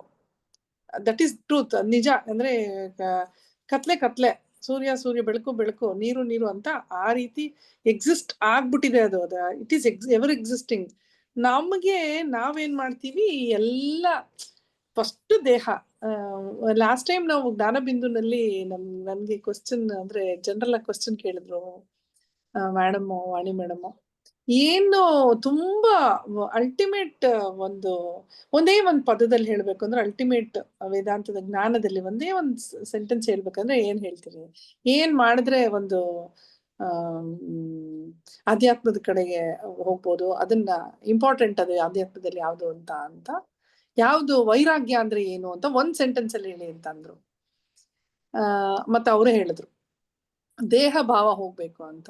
ದೇಹ ಭಾವ ಅನ್ನೋದೊಂದು ಇದೆಯಲ್ಲ, ಅದು ಮೆಜೆಸ್ಟಿಕ್, ಅಷ್ಟು ದೊಡ್ಡ ಭೂತ ಯಾವುದು ಇಲ್ಲ ನಮ್ಗೆ ಫಾರ್ ಎಕ್ಸಾಂಪಲ್ ನಮ್ಗೆ ಆ ದೇಹ ಭಾವನ ತುಂಬಾ ಇಟ್ಕೊಂಡು ಮುಂದಕ್ಕೆ ಹೋಗ್ತಾ ಇರ್ತೀವಿ. ಆ ದೇಹದ ಜೊತೆಗೆ ಎಲ್ಲವನ್ನು, ಅಹಂಕಾರ, ಇನ್ನೊಂದು ಮಮಕಾರ, ಇದು ಮನ್ಸು ಜೊತೆಗೆ ಸೇರ್ಕೊಂಡು ಆಲೋಚನೆಗಳು, ಇನ್ನೊಂದು ಮತ್ತೊಂದು, ನಮ್ ಭವಿಷ್ಯ, ನಮ್ ಪ್ರೊಫೆಷನ್, ನಮ್ ಕನ್ಸು, ಏನೇನೋ ಎಲ್ಲವೂ ಪಾತ್ರಗಳು ಸುಮ್ನೆ ಬಂದ್ ಹೋಗ್ತವೆ ಅನ್ನೋ ಒಂದು ಕ್ಷಣಿಕ, ತಾತ್ಕಾಲಿಕ ಅನ್ನೋ ಇದಕ್ಕೆ ಯಾಕೆ ಹೋಗಕ್ಕಾಗಲ್ಲ ಅಂದ್ರೆ, ಈ ದೇಹ ಭಾವ ಗಟ್ಟಿ ಕುತ್ಕೊಂಡಿರುತ್ತೆ. ಅಂಡ್ ವಿ ಥಿಂಕ್ ದಟ್ ಇಷ್ಟು ವರ್ಷ ನಾವು ಬದುಕ್ತೀವಿ, ಇಷ್ಟು ಸಾಧನೆ ಮಾಡ್ಬೋದು, ಇದೇನೋ ಒಂದ್ ಮಾಡ್ತೀನಿ ಅಂದ್ರೆ. ಒಂದೊಂದ್ಸತಿ ಮೇಡಮ್ ನನ್ಗೆ ಕಾತೇನೆ ಮೇಡಮ್, ಒಂದೊಂದ್ಸತಿ ತುಂಬಾ ಡೌಟ್ ಬಂದ್ಬಿಡುತ್ತೆ. ಈ ಅಧ್ಯಾತ್ಮಕ್ಕೆ ಬಂದಾಗ ಸ್ವಲ್ಪ ಒಂಚೂರು ಅಂದ್ರೆ ತುಂಬಾ ಡೆಪ್ತ್ಗೆ ಯೋಚನೆ ಮಾಡ್ತಾ ಇರುವಾಗ, ಚಿಂತನೆ ಮಾಡುವಾಗ, ನಾವೇನು ಇಂಟುಯಿಟ್ ಯೋಗದಲ್ಲಿ ಕಷ್ಟ ಇದೆ, ಇಟ್ಸ್ ಎ ಪ್ರಯತ್ನ. ಚಿಂತನೆ ಮಾಡುವಾಗ ಈ ಹೌದು ಇದು ಕ್ಷಣಿಕ, ಇದು ಪಾತ್ರ, ಇದದು ಅಂತ ಮಾಡ್ಕೊಂತ ಹೋದ್ರೆ ಹಿಂಗೆ ಇದು ಈಕ್ವೇಶನ್ ಇದು ತೆಗ್ತಾ ಇದ್ರೆ ನಲ್ಲಿಫೈ ನಲ್ ಅಂಡ್ ವಾಯ್ಡ್ ಇನ್ಫೈನಿಟಿ ನಲ್ ಅಂತ ಆಗ್ಬಿಡುತ್ತಲ್ವಾ. ಅವಾಗ ಇವಾಗ ವಿಜ್ಞಾನಿಗಳೇ ಆಗ್ಲಿ, ಇನ್ನೊಬ್ರೇ ಆಗ್ಲಿ, ಏನೋ ಒಂದು ಕಂಡುಹಿಡಿಬೇಕಾಗಿತ್ತು, ಏನೋ ಒಂದ್ ಮಾಡಿದಂದ್ರೆ ಬದುಕಕ್ಕೆ, ಭೂಮಿನಲ್ಲಿ ಬದುಕ್ಬೇಕಾದ್ರೆ ಈ ವ್ಯಾವಹಾರಿಕ ಪ್ರಪಂಚದಲ್ಲಿ ಅವ್ರಗಳಿಗೂ ಲಾಸ್ಟ್ ಅಲ್ಲಿ ಎಲ್ರೂ ನಾವು ಇಷ್ಟೊಂದು ಎಕ್ಸಾಂಪಲ್ಸ್ ಕೊಟ್ಟಂಗೆ ವಿಜ್ಞಾನಿಗಳೆಲ್ರು, ಥಾಮಸ್ ಆಲ್ವಾ ಎಡಿಸನ್ ಇಂದ ಹಿಡಿದು ಈಗ ಅವರು ವಿಲಿಯಮ್ಸ್, ಸುನೀತಾ ಬಂದ್ರಲ್ವ, ಅವ್ರು ಭಗವದ್ಗೀತೆ ಇಟ್ಕೊಂಡಿದ್ದೆ, ಅದ್ರ ಪೇಜಸ್ಸೇ ಅಷ್ಟು ಚೆನ್ನಾಗಿದೆ ಅಂತ ಹೇಳ್ತಾರಲ್ಲ. ಹಂಗೆ ಲಾಸ್ಟ್ ಅಲ್ಲಿ ಮತ್ತೆ ಆಧ್ಯಾತ್ಮಕ್ಕೆ ಮೊರೆ ಹೋಗಿ ಇದೇ ಸತ್ಯ ಅಂತ ಹೇಳ್ತಾರೆ. ಬಟ್ ಕಂಡುಹಿಡಿಯಬೇಕಾದ್ರೆ ಈ ತರ ವೈರಾಗ್ಯ, ಇದೊಂದ್ ಸ್ವಲ್ಪ ವೈರಾಗ್ಯನೇ ಇದೆ ಆಕ್ಚುಲ್ ಆಗಿ. ಇದಲ್ಲ ಅಂತಂದಾಗ ಇಂಟ್ರೆಸ್ಟೇ ಬರಲ್ಲ, ಕಳ್ಕೊಳ್ತಾ ಹೋಗ್ತೀವಿ. ಅದ್ ಹೆಂಗೆ ಸಾಧ್ಯ? ಹೆಂಗೆ ಲೈಕ್ ವ್ಯಾಪಾರಿಕ ಜೀವನದಲ್ಲಿ ಹೆಂಗೆ ಬದುಕ್ಬೋದು? ಇದೆರಡನ್ನು ಬ್ಯಾಲೆನ್ಸ್ ಹೆಂಗ್ ಮಾಡ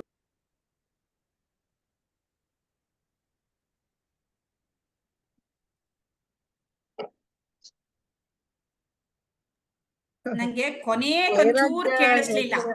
ನನ್ಗೆ ನೀವು ಹೇಳಿದ್ದು ಒಂದು ಕೊನೆ 2 ಸೆಂಟೆನ್ಸು ನಂದೇನೋ ಇದಾಗಿತ್ತೇನೋ, ಕೇಳಿಸ್ಲಿಲ್ಲ. ನೀವು ಸುನೀತಾ ವಿಲಿಯಮ್ಸ್ ಎಲ್ಲ ಹೇಳಿದ್ರಿ, ಅದೆಲ್ಲ ಕೇಳಿಸ್ತು. ಅದೇ ಈಗ ಈ ಇದು ವೈರಾಗ್ಯ.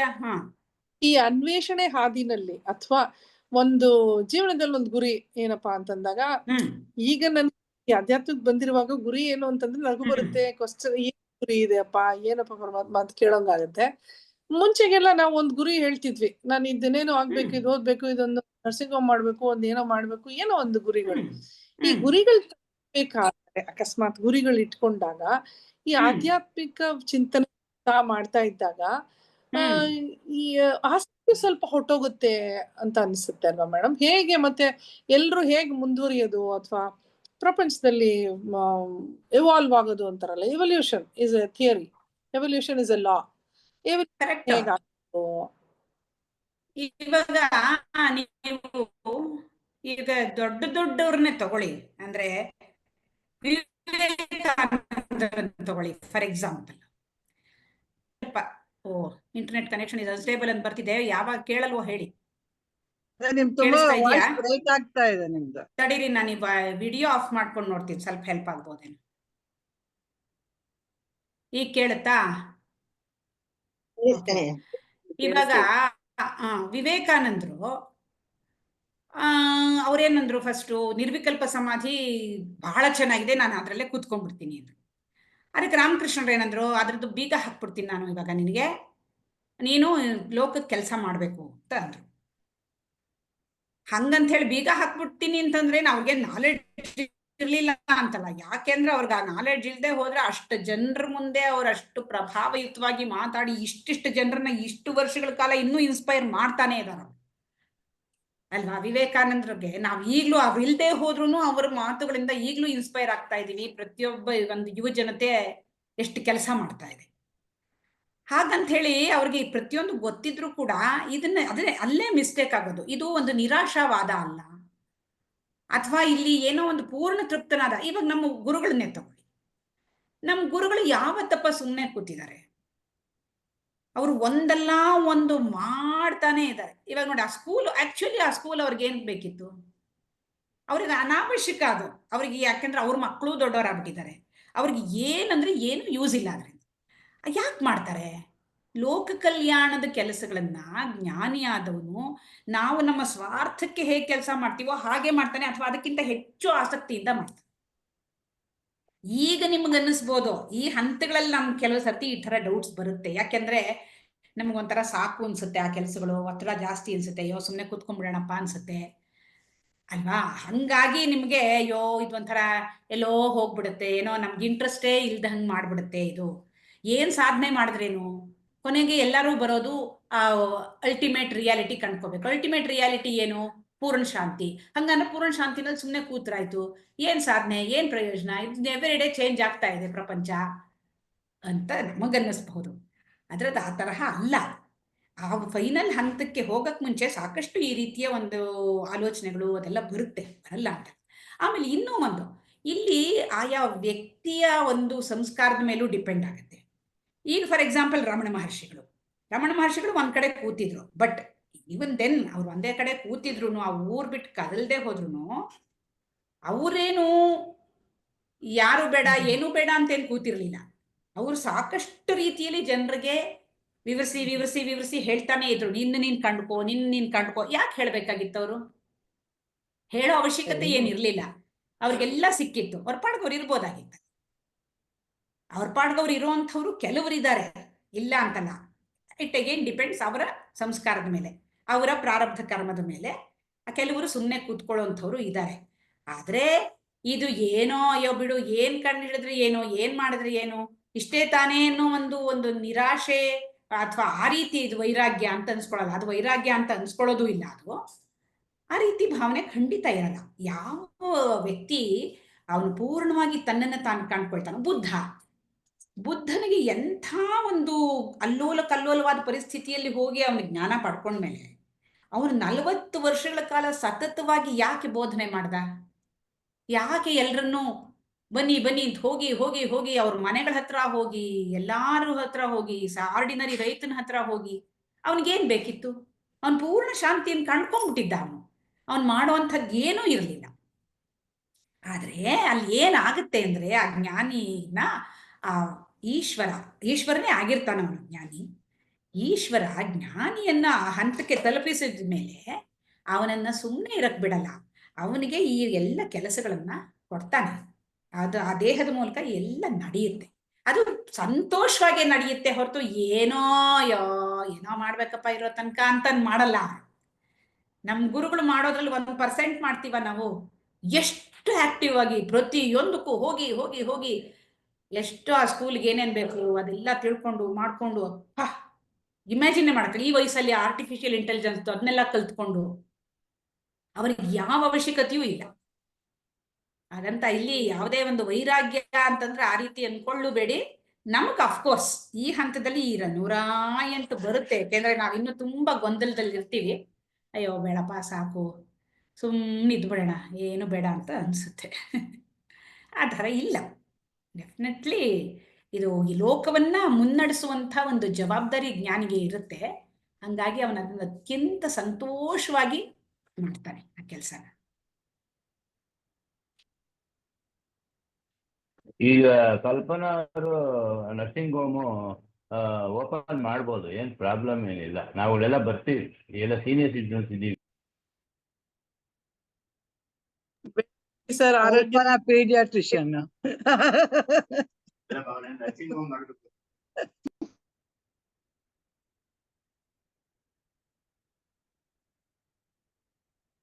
ಆ ಹುಚ್ಚೆಲ್ಲ ಕಡಿಮೆ ಆಗ್ಬಿಡುತ್ತೆ. ಕಲ್ಪನಾ ನರ್ಸಿಂಗ್ ಹೋಮ್ ಮಾಡ್ಬೇಕು, ತುಂಬ ದುಡ್ಡು ಸಂಪಾದನೆ ಮಾಡ್ಬೇಕು, ಎಲ್ಲ ಹುಚ್ಚು ಆಟ ಹೊಟ್ಟೋಗ್ಬಿಡುತ್ತದೆ. ನನ್ಗೆ ಎಷ್ಟು ಬೇಕೋ ಜೀವನಕ್ಕೆ ನಂಗೆ ಅಷ್ಟು ಸಂಪಾದನೆ ಮಾಡ್ಕೊಂಡು ನಾನು ಇದ್ರೆ ಸಾಕು. ಲೋಕ ಕಲ್ಯಾಣ ಮಾಡಕ್ ಆಗದೇ ಇಲ್ಲ. ನರ್ಸಿಂಗ್ ಹೋಮ್ ಅಂತ ತೆಗೆದ್ಮೇಲೆ ದುಡ್ಡು ಮಾಡೋದ್ ಬಂದೇ ಬರುತ್ತೆ. ಅದ್ರೊಳಗೆ ಏನೇನ್ ಮೋಸ ಮಾಡ್ಬೋದು ಅನ್ನೋದು ಇದ್ದೇ ಇರುತ್ತೆ. ನಾನು ನ್ಯಾಯವಾಗಿ ನಾನು ಇನ್ಸ್ಟ್ರೂಮೆಂಟ್ಗೆ ಇಷ್ಟೇ ದುಡ್ಡು ಕೊಟ್ಟಿದ್ದೀನಿ ಅಂತ ನಾನು ಇನ್ವೆಸ್ಟ್ ಮಾಡಿದ್ಮೇಲೆ ನಾನು ಪ್ರತಿಯೊಂದು ಥಿಂಕ್ ಮಾಡ್ಲೇಬೇಕು. ಈಗ ಗುರುಜಿ ಆರ್ಟಿಫಿಷಿಯಲ್ ಇಂಟೆಲಿಜೆನ್ಸ್ ಸ್ಕೂಲ್ ಓಪನ್ ಮಾಡಿದ್ದಾರೆ. ಮಾಡಿದ ತಕ್ಷಣ ಫೀಸೇ ತೊಗೊಳ್ದಲ್ಲ ನನ್ನ ಮಕ್ಳಿಗೆ ಫ್ರೀಯಾಗಿ ಹೇಳ್ಕೊಡ್ತೀನಿ ಸಾಧ್ಯನಾ? ಇಲ್ಲ, ಅದಕ್ಕೂ ಒಂದ್ ಫೀಸ್ ಇಡ್ಲೇಬೇಕು. ಅವರು ಒಂದ್ ಮನೆ ಬಾಡಿಗೆಗೆ ತಗೊಳ್ಳೇಬೇಕು, ಟೀಚರ್ಸ್ ನ ಅಪಾಯಿಂಟ್ಮೆಂಟ್ ಮಾಡ್ಲೇಬೇಕು, ಅವ್ರಿಗೂ ಸಂಬಳ ಕೊಡ್ಲೇಬೇಕು.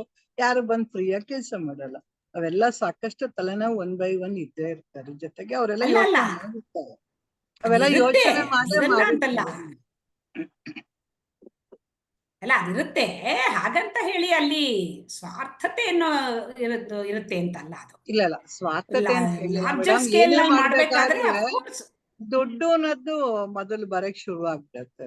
ಬರುತ್ತೆ ಅದಿಲ್ಲದೆ ನಡೆಯೋದೇ ಇಲ್ಲ ಅಲ್ಲ. ಬರುತ್ತೆ, ನಡೆಯಲ್ಲ. ಬಟ್ ಅದಕ್ಕೋಸ್ಕರ ಹೆದರೋ ಅಗತ್ಯ ಇಲ್ಲ. ಇವಾಗ ಇವರು ಎಂತದಪ್ಪ, ನಮ್ಮ ಬೆಳಗೆರೆ ಕೃಷ್ಣ ಶಾಸ್ತ್ರಿಗಳು ಅವ್ರೇನ್ ಮಾಡ್ತಿದ್ರು, ಎಲ್ಲರ ಹತ್ರ ವಂತಿಗೆ ಕಲೆಕ್ಟ್ ಮಾಡ್ತಾ ಇದ್ರು.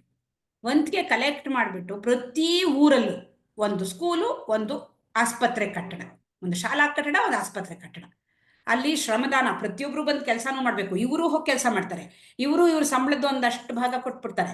ಎಲ್ಲಾರ ಹತ್ರನು ಕಲೆಕ್ಟಿವ್ ಮಾಡ್ತಾರೆ. ಮಾಡ್ಬಿಟ್ಟು ಎಷ್ಟು ಊರಲ್ಲಿ ಇವ್ರು ಯಾವ್ಯಾವ ಊರಿಗೆ ಟ್ರಾನ್ಸ್ಫರ್ ಆಗಿತ್ತು ಅಷ್ಟೂ ಊರಲ್ಲಿ ಒಂದು ಆಸ್ಪತ್ರೆ, ಒಂದು ಶಾಲಾ ಕಟ್ಟಡ ಮಾಡಿದಾರ.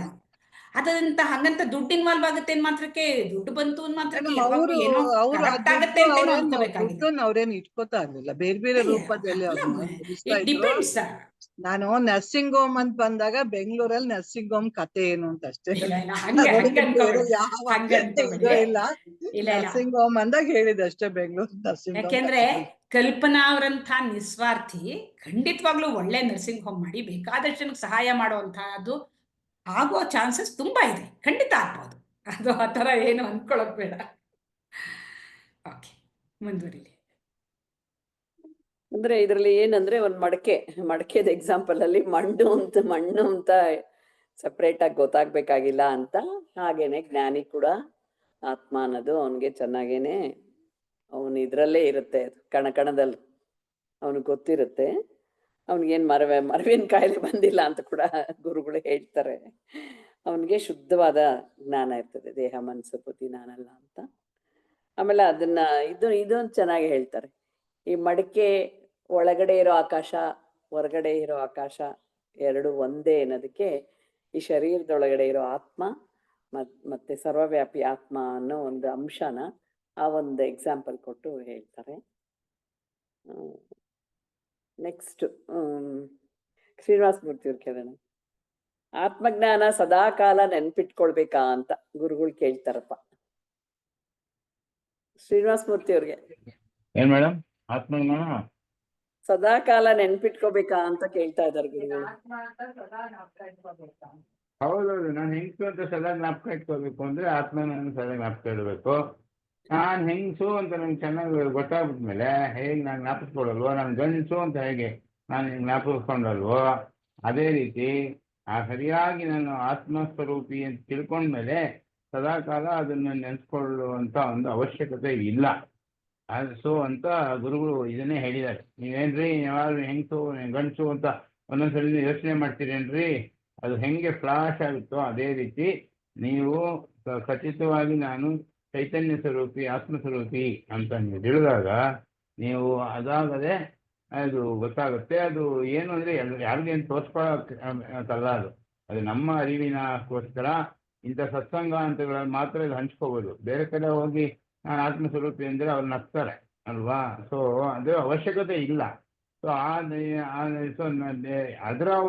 ಅದರ ಒಂದು ಇದರಿಂದನೇ ದೇಹ ಮನ ಬುದ್ಧಿ ಅಹಂಕಾರ ಚಿತ್ತ ಎಲ್ಲ ಕೆಲಸ ಮಾಡಬೇಕಾದ್ರೆ ಮೇನ್ ಎಲೆಕ್ಟ್ರಿಸಿಟಿ ಕರೆಂಟ್ ಅದೇನೆ. ಸೊ ಅದೆಲ್ಲ ನಾವೆಲ್ಲ ಒಂದು ಬಲ್ಬ್ ಇದ್ದಂಗೆ ಅಲ್ವಾ, ಒಂದೊಂದು ಇನ್ಸ್ಟ್ರೂಮೆಂಟ್.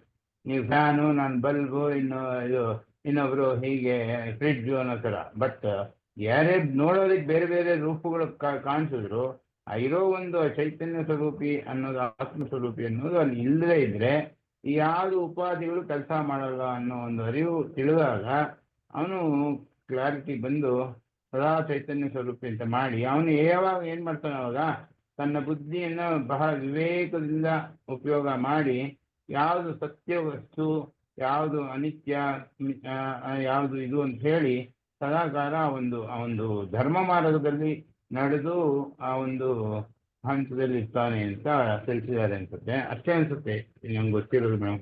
ಹಂಚ್ಕೊಂಡು ಅದೇ ಶ್ರವಣ ಮನನ ನಿಧಿಧ್ಯಾಸನ ಸತತವಾಗಿ ಮಾಡಿ ವಾಸನೆಗಳೆಲ್ಲ ಹೋಗಿಸ್ಕೊಂಡು ಅಹಂಕಾರ ಮಹಂಕಾರ ಹೋಗಿಸ್ಕೊಂಡು ಶುದ್ಧ ಚೈತನ್ಯ ಸ್ವರೂಪಿ ಅಂತ ಅವನು ಲೋಕವಿಹಾರ ಮಾಡ್ತಾನೆ ಅಂತ ಜ್ಞಾನಿ.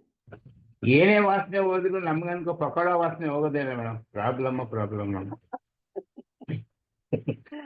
ಪಕೋಡ ಬಂದೇನಾ, ಎಷ್ಟೊಂದವೆ ಅಡಿಗೆಗಳು, ಎಷ್ಟೊಂದು ತಿಂಡಿ ಇದಾವೆ.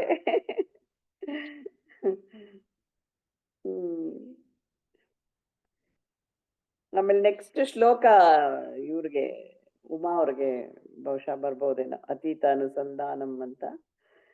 ಅದ ಭೂತಕಾಲ, ಭವಿಷ್ಯಕಾಲ, ವರ್ತಮಾನದ ಕಾಲದ ಬಗ್ಗೆ ಒಬ್ಬ ಜ್ಞಾನಿ ಮತ್ತೆ ಒಬ್ಬ ಅಜ್ಞಾನಿ ಅವರು ಯಾವ ತರ ಯೋಚನೆ ಮಾಡ್ತಾರೆ ಅನ್ನೋದನ್ನ ಹೇಳಿ ಉಮಾ ಅವ್ರೆ. ಶ್ಲೋಕ ನಿಮ್ಗೆ ಗೊತ್ತಿದೆ ಅನ್ಸುತ್ತೆ, ಹೇಳ್ಬಿಟ್ಟು ಹೇಳಿ. ಕೇಳಿಸ್ತಾ? ಕೇಳಿಸ್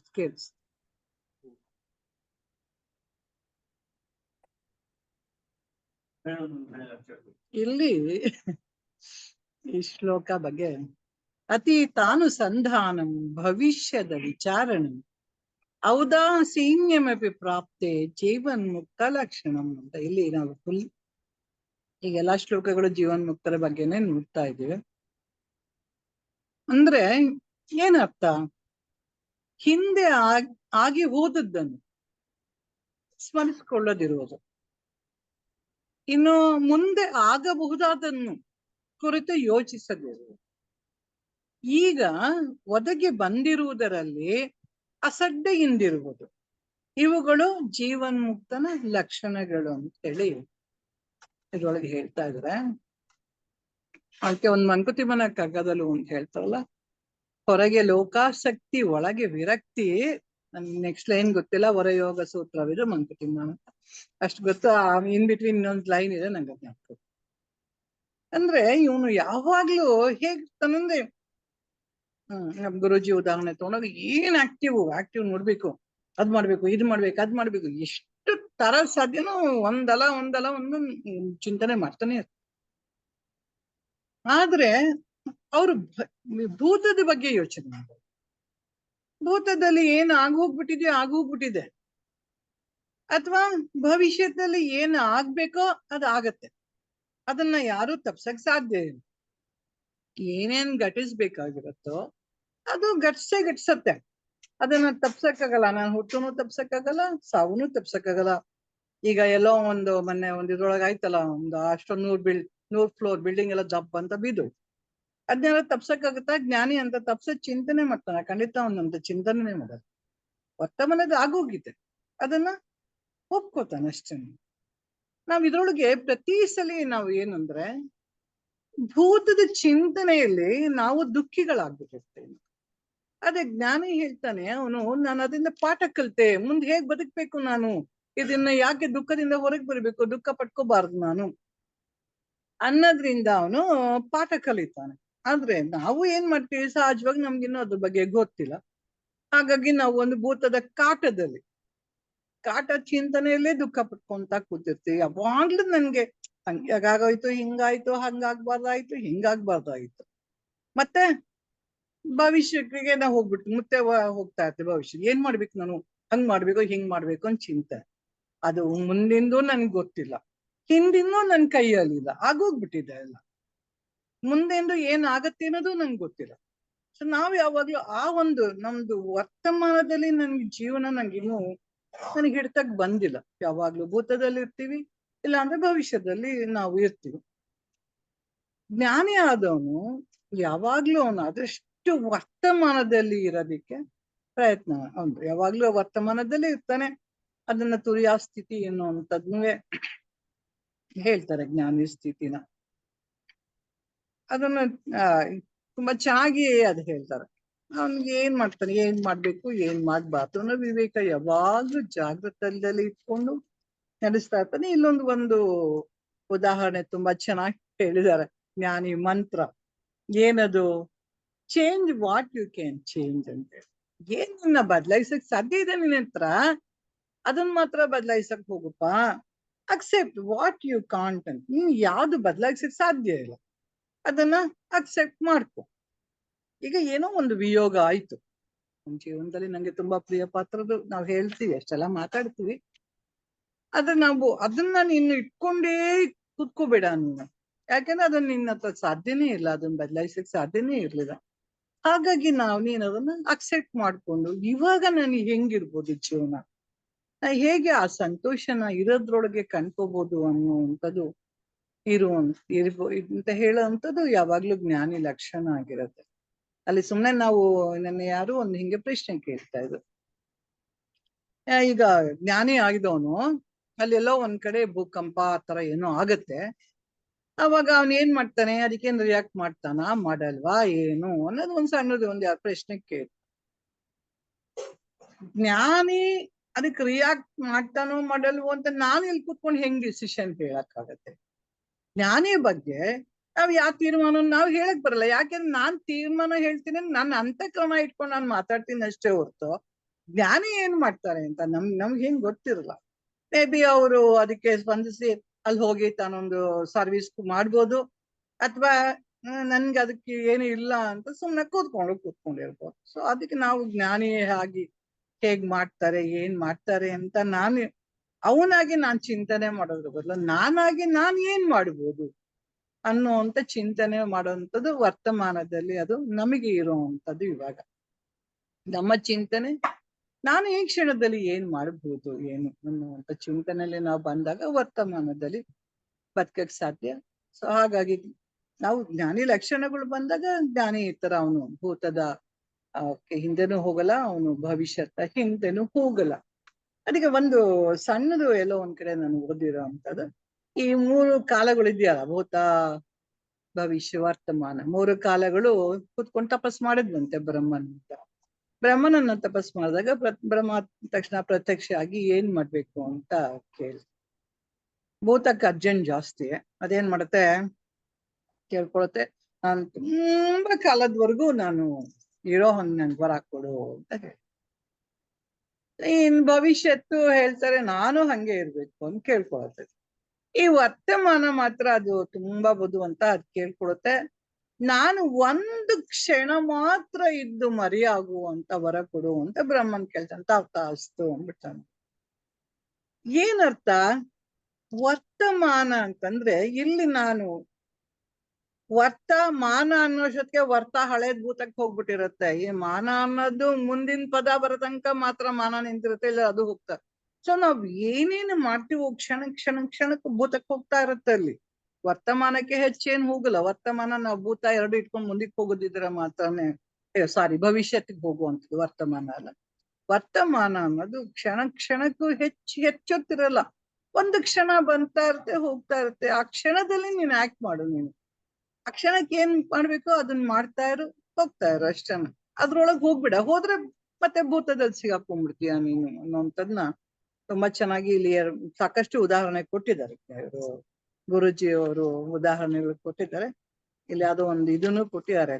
ಸೆಕೆಂಡ್ ವರ್ಲ್ಡ್ ವಾರ್ ಆದಾಗ ಜಪಾನಲ್ಲಿ ಏನೇನಾಯ್ತು, ಅವರು ಅವಾಗ ಅವ್ರಿಗೆ ಮಾತ್ರ ಆ ಕಷ್ಟ ಗೊತ್ತಿತ್ತು, ಅವ್ರ ಮಕ್ಳಿಗೆ ಆ ಕಷ್ಟ ಗೊತ್ತಿಲ್ಲ, ಎಲ್ಲ ಸುಖವಾಗಿದ್ರ ಅಂತ ಹೇಳ್ಬಿಟ್ಟು. ಅದು ಅಂದ್ರೆ ಅವನು ಕಷ್ಟ ಬಂದಾಗ್ಲೂ ಅವನು ಅದಕ್ಕೆ ಹೆದರಲ್ಲ. ಸುಖ ಬಂತು ಅಂತಾನು ಹಿಗ್ಗಲ್ಲ. ಅದೇನೋ ಅದು ನಮ್ಮ ಭಗವದ್ಗೀತೆಯಲ್ಲಿ ಸಾಕಷ್ಟು ಶ್ಲೋಕ ಇದೆ ಅದಕ್ಕೆ. ಅವನು ಏನ್ ಮಾಡ್ಬೇಕು, ಆ ಕ್ಷಣಕ್ಕೆ ಏನ್ ಮಾಡ್ಬೇಕು ಅನ್ನೋದನ್ನ ಮಾತ್ರ ಅದನ್ನ ಚಿಂತನೆ ಮಾಡಿ ನಿವಾರಣೆ ಮಾಡ್ಕೊಂಡು ಹೋಗ್ತಾ ಇರ್ತಾನೆ ಜ್ಞಾನಿ ಅಂತ. ನಮಿಗೂ ಯಾವಾಗ್ಲೂ ಅಷ್ಟೇ ಬದುಕು ತುಂಬಾ ಸುಂದರವಾಗಿದೆ. ಕ್ಷಣಕ್ಕೂ ಅದನ್ನ ಅನುಭವಿಸಿ ನೀವು. ಯಾಕೆ ಹಿಂದಿನ ಯಾವ್ದೋ ಯೋಚನೆ ಮತ್ತೆ ಈ ಕ್ಷಣ ನನ್ನ ಎದುರಿಗೆ ಒಳ್ಳೆ ಊಟ ಬಂದಿದೆ ಅಥವಾ ಊಟ ಬಂದಿಲ್ಲ, ಒಳ್ಳೆ ಊಟ ಬಂತಾ ಖುಷಿಯಾಗಿ ತಿನ್ಬಿಡೋಣ. ಅಕಸ್ಮಾತ್ ಬರೀ ಏನು ಇಲ್ವಾ ನೆಂಚ್ಕೊಳಕ್ಕೆ, ಅನ್ನ ಇಲ್ವಾ ಬರೀ ಅನ್ನ ಸಾರು ಅಷ್ಟಿದೆ, ಅದನ್ನೇ ಖುಷಿಯಾಗಿ ತಿನ್ನೋಣ. ಅಯ್ಯೋ ಅವತ್ ನಾನು ಅದ್ರ ಜೊತೆಗೆ ಹೋಗಿದ್ದೆ, ಎಂತ ಊಟ ರೀ, ಅಷ್ಟು ಚೆನ್ನಾಗಿತ್ತು ಅಂತ. ಅದು ಯಾವ್ದೋ ಹಳೇದು ಭೂತ ಇಟ್ಕೊಂಡು ತಟ್ಟೆನ್ ಯಾಕಿದ್ರ ಮುಂದೆ ಅನ್ನ ಸಾರು ಜೊತೆಗೆ ಬೇರೆ ಎಲ್ಲ ಕಲ್ಪನೆಗಳು ಇಡ್ಬೇಕು. ಅನ್ನ ಸಾರು ಅಷ್ಟೇ ತಿನ್ನೋಣ ಅನ್ನೋ ಅದು ಆ ಜ್ಞಾನಿ ಏನಿರುತ್ತ ಅವನು ಅದನ್ನು ಎಂಜಾಯ್ ಮಾಡ್ತಾನೆ. ಇಲ್ದೇ ಇದ್ದಾಗ್ಲೂ ಹಾಗೆ ಪ್ರಸನ್ನವಾಗಿರ್ತಾನೆ ಅವನು. ಅದು ಸಿಕ್ತು ಅಂತ ಏನ್ ಖುಷಿನೂ ಪಡಲ್ಲ, ಸಿಗ್ಲಿಲ್ಲ ಅಂತ ಅವ್ನು ಇವತ್ತು ಊಟ ಇಲ್ಲ ಅಂದ್ರೂ ದುಃಖನೂ ಪಡಕ್ ಹೋಗಲ್ಲ ಅವನು. ಆಯ್ತಪ್ಪ ಕೃಷ್ಣ ನಿಂಗ್ ಬಿಟ್ಟಿದ್ದು ಅಂತಾರೆ, ನೀರ್ ಕುಡಿತಾರೆ, ಕುತ್ಕೊಂಡಿರ್ತಾರೆ. ಅದು ಆ ಜ್ಞಾನಿ ಸ್ವೀಕಾರ ಮಾಡ್ತಾನೆ. ಏನೇನ್ ಆಗತ್ತೆ ಏನಿದೆ ಅದಕ್ಕೆ ಸ್ವೀಕಾರ ಮಾಡ್ತಾನೆ. ಕೆಲವು ಸಲ ಈಗ ನಾವು ಹೇಳ್ಬಿಡ್ತೀವಿ ದೇಹ ಬುದ್ಧಿ ಮನಸ್ಸು ನಾನಲ್ಲ, ಯಾವ್ದು ನಾನಲ್ಲ, ಎಲ್ಲ ಹಂಗೆ ಹಿಂಗೆ ಅಂತ. ಹಾಗಾದ್ರೆ ಜ್ಞಾನಿ ಏನಾದ್ರು ಕಾಯಿಲೆ ಬಂದ್ರೆ ಏನ್ ಮಾಡ್ತಾನೆ ಅಂತ ನಾವ್ ಇಲ್ಲಿ ಚಿಂತನೆ ನಮ್ಗೆ ಕೂತ್ಕೊಳ್ಳೋದು. ಕಾಯಿಲೆ ಬಂದ್ರೆ ಜ್ಞಾನಿ ಏನ್ ಮಾಡ್ತಾನೆ, ಔಷಧಿ ತಗೊಳಲ್ವ, ಅದು ಅವನಿಗೆ ಬಿಟ್ಟಿರ್ಬೋದು. ಔಷಧಿ ತಗೊಂಡು ನಾನು ಸರಿಗೆ ಇಟ್ಕೊಂಡಿರ್ಬೇಕು, ನನ್ಗಿನ್ನು ಕೆಲ್ಸಗಳು ಮಾಡೋದಿದೆ ಅಂದ್ರೆ ಹೋಗ್ತಾನೆ, ಔಷಧಿ ತಗೊಳ್ತಾನೆ, ಆ ದೇಹನ ಚೆನ್ನಾಗಿ ಇಟ್ಕೊಳ್ತಾನೆ. ಅವನು ಯೋಗ ಮಾಡ್ತಾನೆ. ಆಹಾರ ಯುಕ್ತ ಆಹಾರ ವಿಹಾರಸ್ಯ, ಏನಕ್ಕೆ ಅದಕ್ಕೆ ಎಷ್ಟು ಬೇಕು ಅಷ್ಟು ಮಾತ್ರ ಆಹಾರ ಕೊಟ್ಕೊಂಡು ಅದ್ರ ಗಟ್ಟಿಗೆ ಇಟ್ಕೊಂಡು ತನ್ನ ಸಾಧನೆ ತಾನೂ ಮಾಡ್ಕೊಳ್ತಾ ಇರ್ತಾನೆ. ಮತ್ತೆ ಲೋಕಕ್ಕೂ ಏನ್ ಆಗ್ಬೇಕಾಗಿದೆ ತನ್ನಿಂದ ಅನ್ನುವಂಥದ್ದು ಮಾಡ್ತಾ ಇರ್ತಾನೆ. ಕೆಲವ್ರು ಏನ್ ಮಾಡ್ತಾರೆ, ತುಂಬಾ ಏನು ಬೇಡ್ಲೇ ಬಿಡ ನನ್ಗಿದು ಅನ್ಕೊಂಡು ಅವ್ರು ಹಾಗೆ ದೇಹ ತ್ಯಾಗ ಮಾಡ್ಕೊತಾರೆ.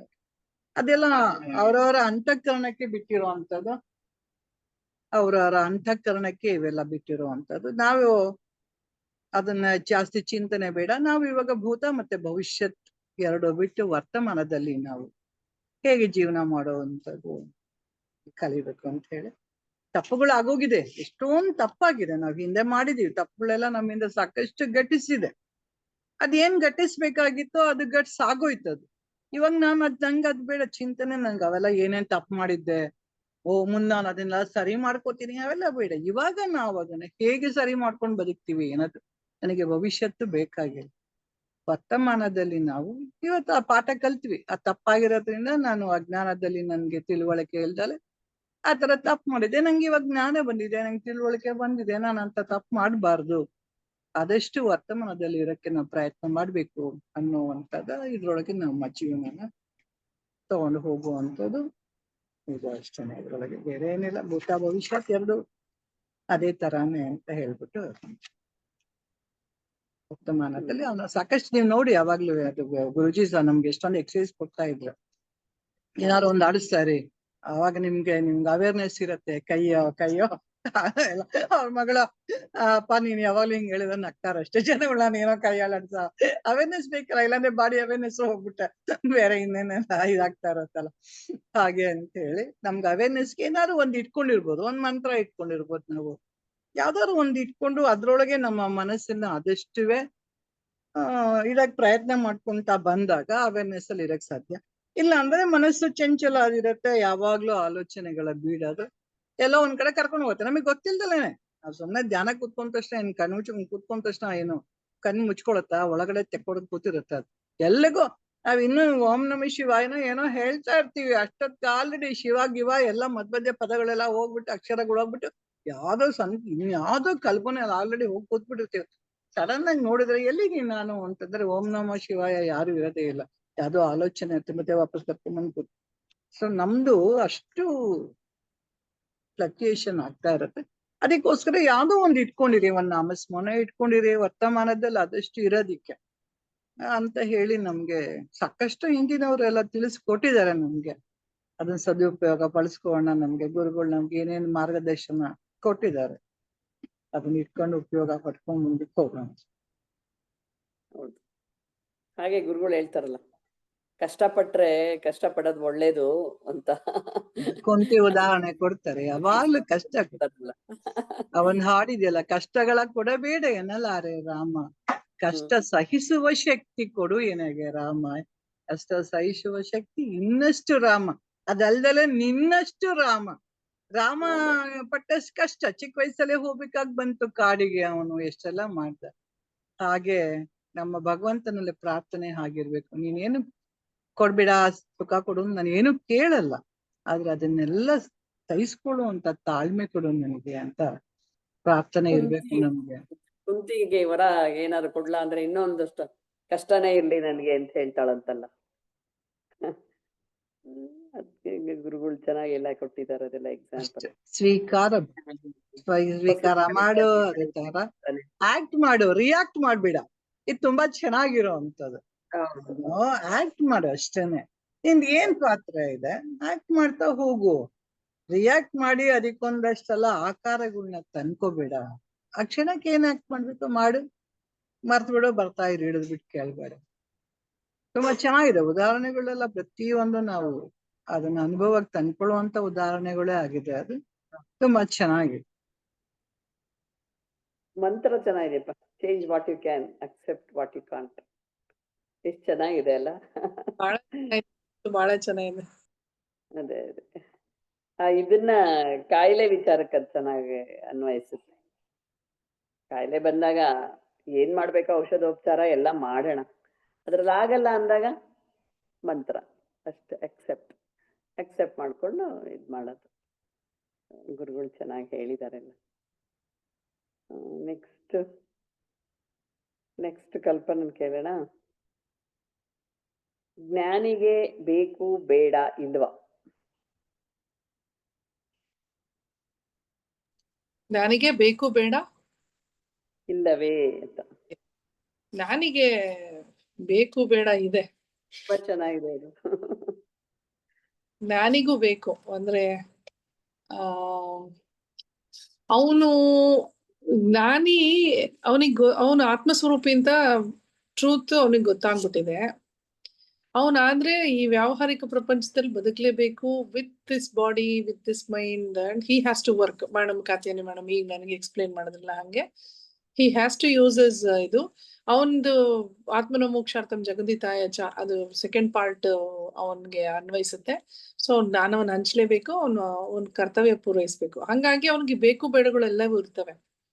ಅವನಿಗೆ ಹಸಿವೆ ಆಗ್ಲಿ, ನೀರಡಿಕೆ ಆಗ್ಲಿ, ಅವನಿಗೆ ಹುಷಾರ್ ತಪ್ಪಿದ್ರೆ ಅವನ ದೇಹನ ಆರೋಗ್ಯವನ್ನು ಕಾಪಾಡ್ಕೊಳ್ಳೋದೇ ಆಗ್ಲಿ, ಹಿ ಹ್ಯಾಸ್ ಟು ಲಿವ್. ಅಂದ್ರೆ ಮತ್ತೆ ಇನ್ನೊಂದು ಎಕ್ಸಾಂಪಲ್ ಹೇಳ್ಬೇಕಂದ್ರೆ, ರಾಮಕೃಷ್ಣ ಪರಮಹಂಸರು ಶಾರದಾ ದೇವಿ ಅವ್ರಿಗೆ ಇಷ್ಟೇ ಹಾಕ್ಬೇಕು, ಒಂದ್ ಚಮಚನೇ ಹಾಕ್ಬೇಕು, ಹಿಂಗ್ ಚೆನ್ನಾಗಿ ಹಾಕಿ ಒಗ್ಗರಣೆ ಮಾಡ್ಬೇಕು ಅಂತ ತುಂಬಾ ಎಕ್ಸ್ಪ್ಲನೇಷನ್ ಅಲ್ಲಿ ಕೈ ಕಟ್ಕೊಂಡು ಅಡ್ಗೆ ಮನೆ ಹತ್ರ ಹೇಳ್ತಾನೆ ಇರ್ತಾರಂತೆ. ಯಾಕೆ ನೀವು ಇಷ್ಟೊಂದು ವೇದಾಂತ ಇಷ್ಟೊಂದೆಲ್ಲ ಹೇಳ್ತೀರಿ, ವೈರಾಗ್ಯದ ಬಗ್ಗೆ ಹೇಳ್ತೀರಿ, ಆಧ್ಯಾತ್ಮದ ಬಗ್ಗೆ ಹೇಳ್ತೀರಿ, ನೀವು ಗುರುಗಳಾಗಿ ನೀವೇನೆ ಎಷ್ಟೊಂದು ನಾಲ್ಗೆ ಚಪಲ ಅಂತ ತೋರಿಸ್ತಿರಲ್ಲ ಯಾಕೆ ಅಂತ ಅವ್ರು ಶಾರದಾ ದೇವಿಯವ್ರು ಕೇಳ್ತಾರೆ. ಹಂಗೆ ಅವರು ಆಗ ಅದು ಏನಕ್ಕೆ ಅಂದ್ರೆ ಅವರು ಹಿಡಿದಿಟ್ಕೊಳಕ್ಕೆ ಈ ಪಂಚೇಂದ್ರಿಯಗಳ ಮೂಲಕನಾದ್ರೂ ನಾನು ದೇಹ ಭಾವವನ್ನ ನೆನಪು. ನಾವು ಎಂತ ವಿಪರ್ಯಾಸ, ನಾವು ದೇಹ ಭಾವ ಹೋಗಿಸ್ಕೊಳಕ್ಕೆ, ಏನು ದೇಹ ಭಾವ ಇದು ತಪ್ಪು, ಇದು ಹೋಗಿಸ್ಕೊಳಕ್ ನಾವು ಪ್ರಯತ್ನ ಪಡ್ತೀರಿ, ಅವ್ರ ದೇಹ ಭಾವಕ್ಕೆ ಬರಕ್ಕೆ ಅಲ್ಲಿಂದ ಆ ಒಂದು ಸ್ಟ್ಯಾನ್ಸ್ ಇಂದ ಇವ್ರು ಅಲ್ಲಿಂದ ಬರಕ್ಕೆ ಅಷ್ಟೊಂದು ಪ್ರಯತ್ನ ಪಡ್ತಿರ್ತಾರೆ ಅಂತ.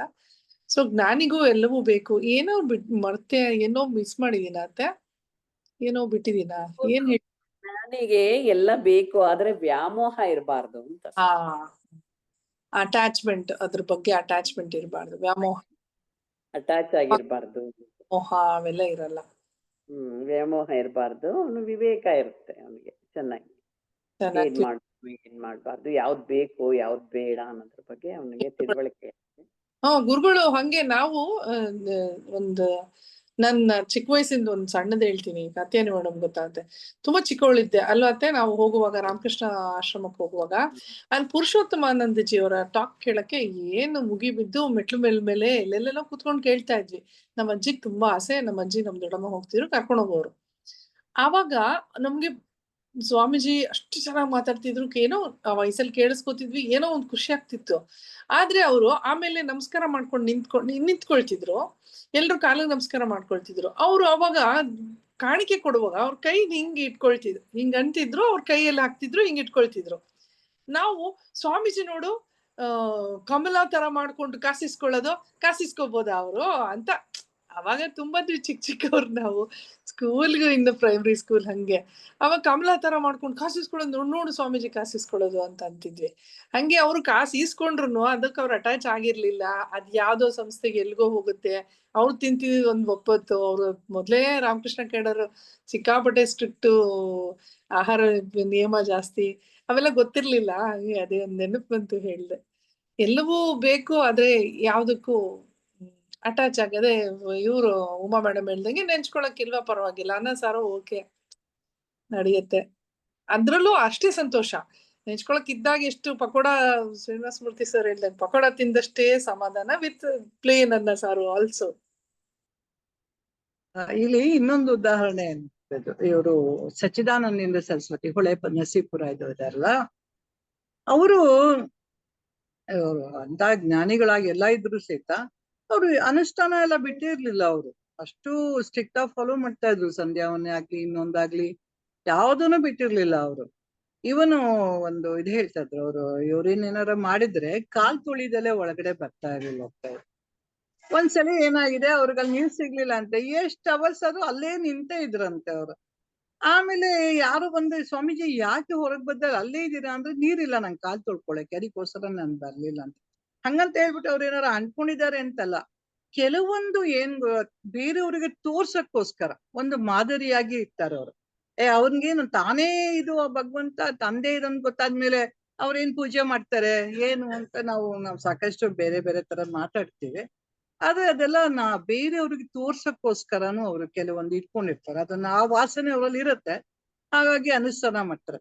ಅವ್ರು ಒಂದ್ಸಲಿ ಏನಾಗತ್ತೆ, ಊಟಕ್ಕೆ ಕೂತಿದ್ದಾಗ ಸಾರೇನೋ ಹಾಕ್ದಾಗ ಉಪ್ಪು ಸಾಲ್ದಾಗಿತ್ತಂತೆ. ಅದಕ್ಕೆ ಉಪ್ಪು ಒಂಚೂರು ಹಾಕಪ್ಪ ಅಂತ ಕೇಳಿದ್ರು.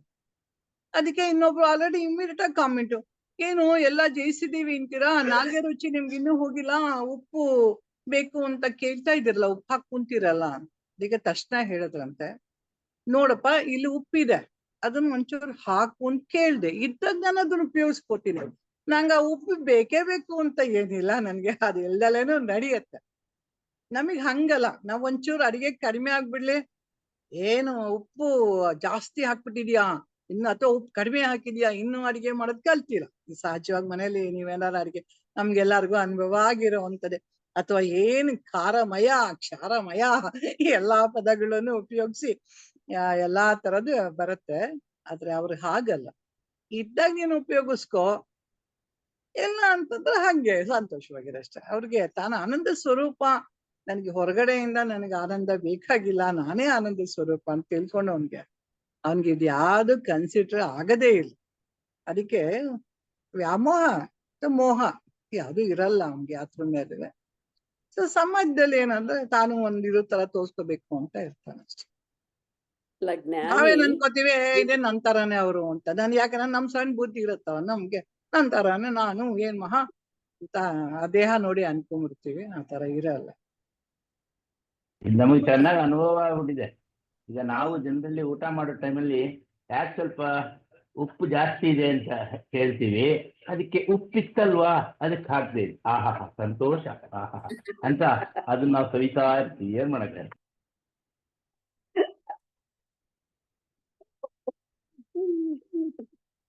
ತುಂಬಿಡ್ತಾರೆ ಕೇಳಿ ನೋಡಿ, ಉಪ್ಪಿತ್ತಲ್ಲ ಹಾಕ್ದೆ ಅಂತ ಹೇಳಿ ಏನಾರು ತಿನ್ಬಿಡ್ತಾರ ಇವರು ಕೂತ್ಕೊಂಡು ಅಡಿಗೆ ಮಾಡೋದ್ ಕಲ್ತಿಲ್ವಾ ಇಷ್ಟ ದಿವಸ ಆದ್ರೂ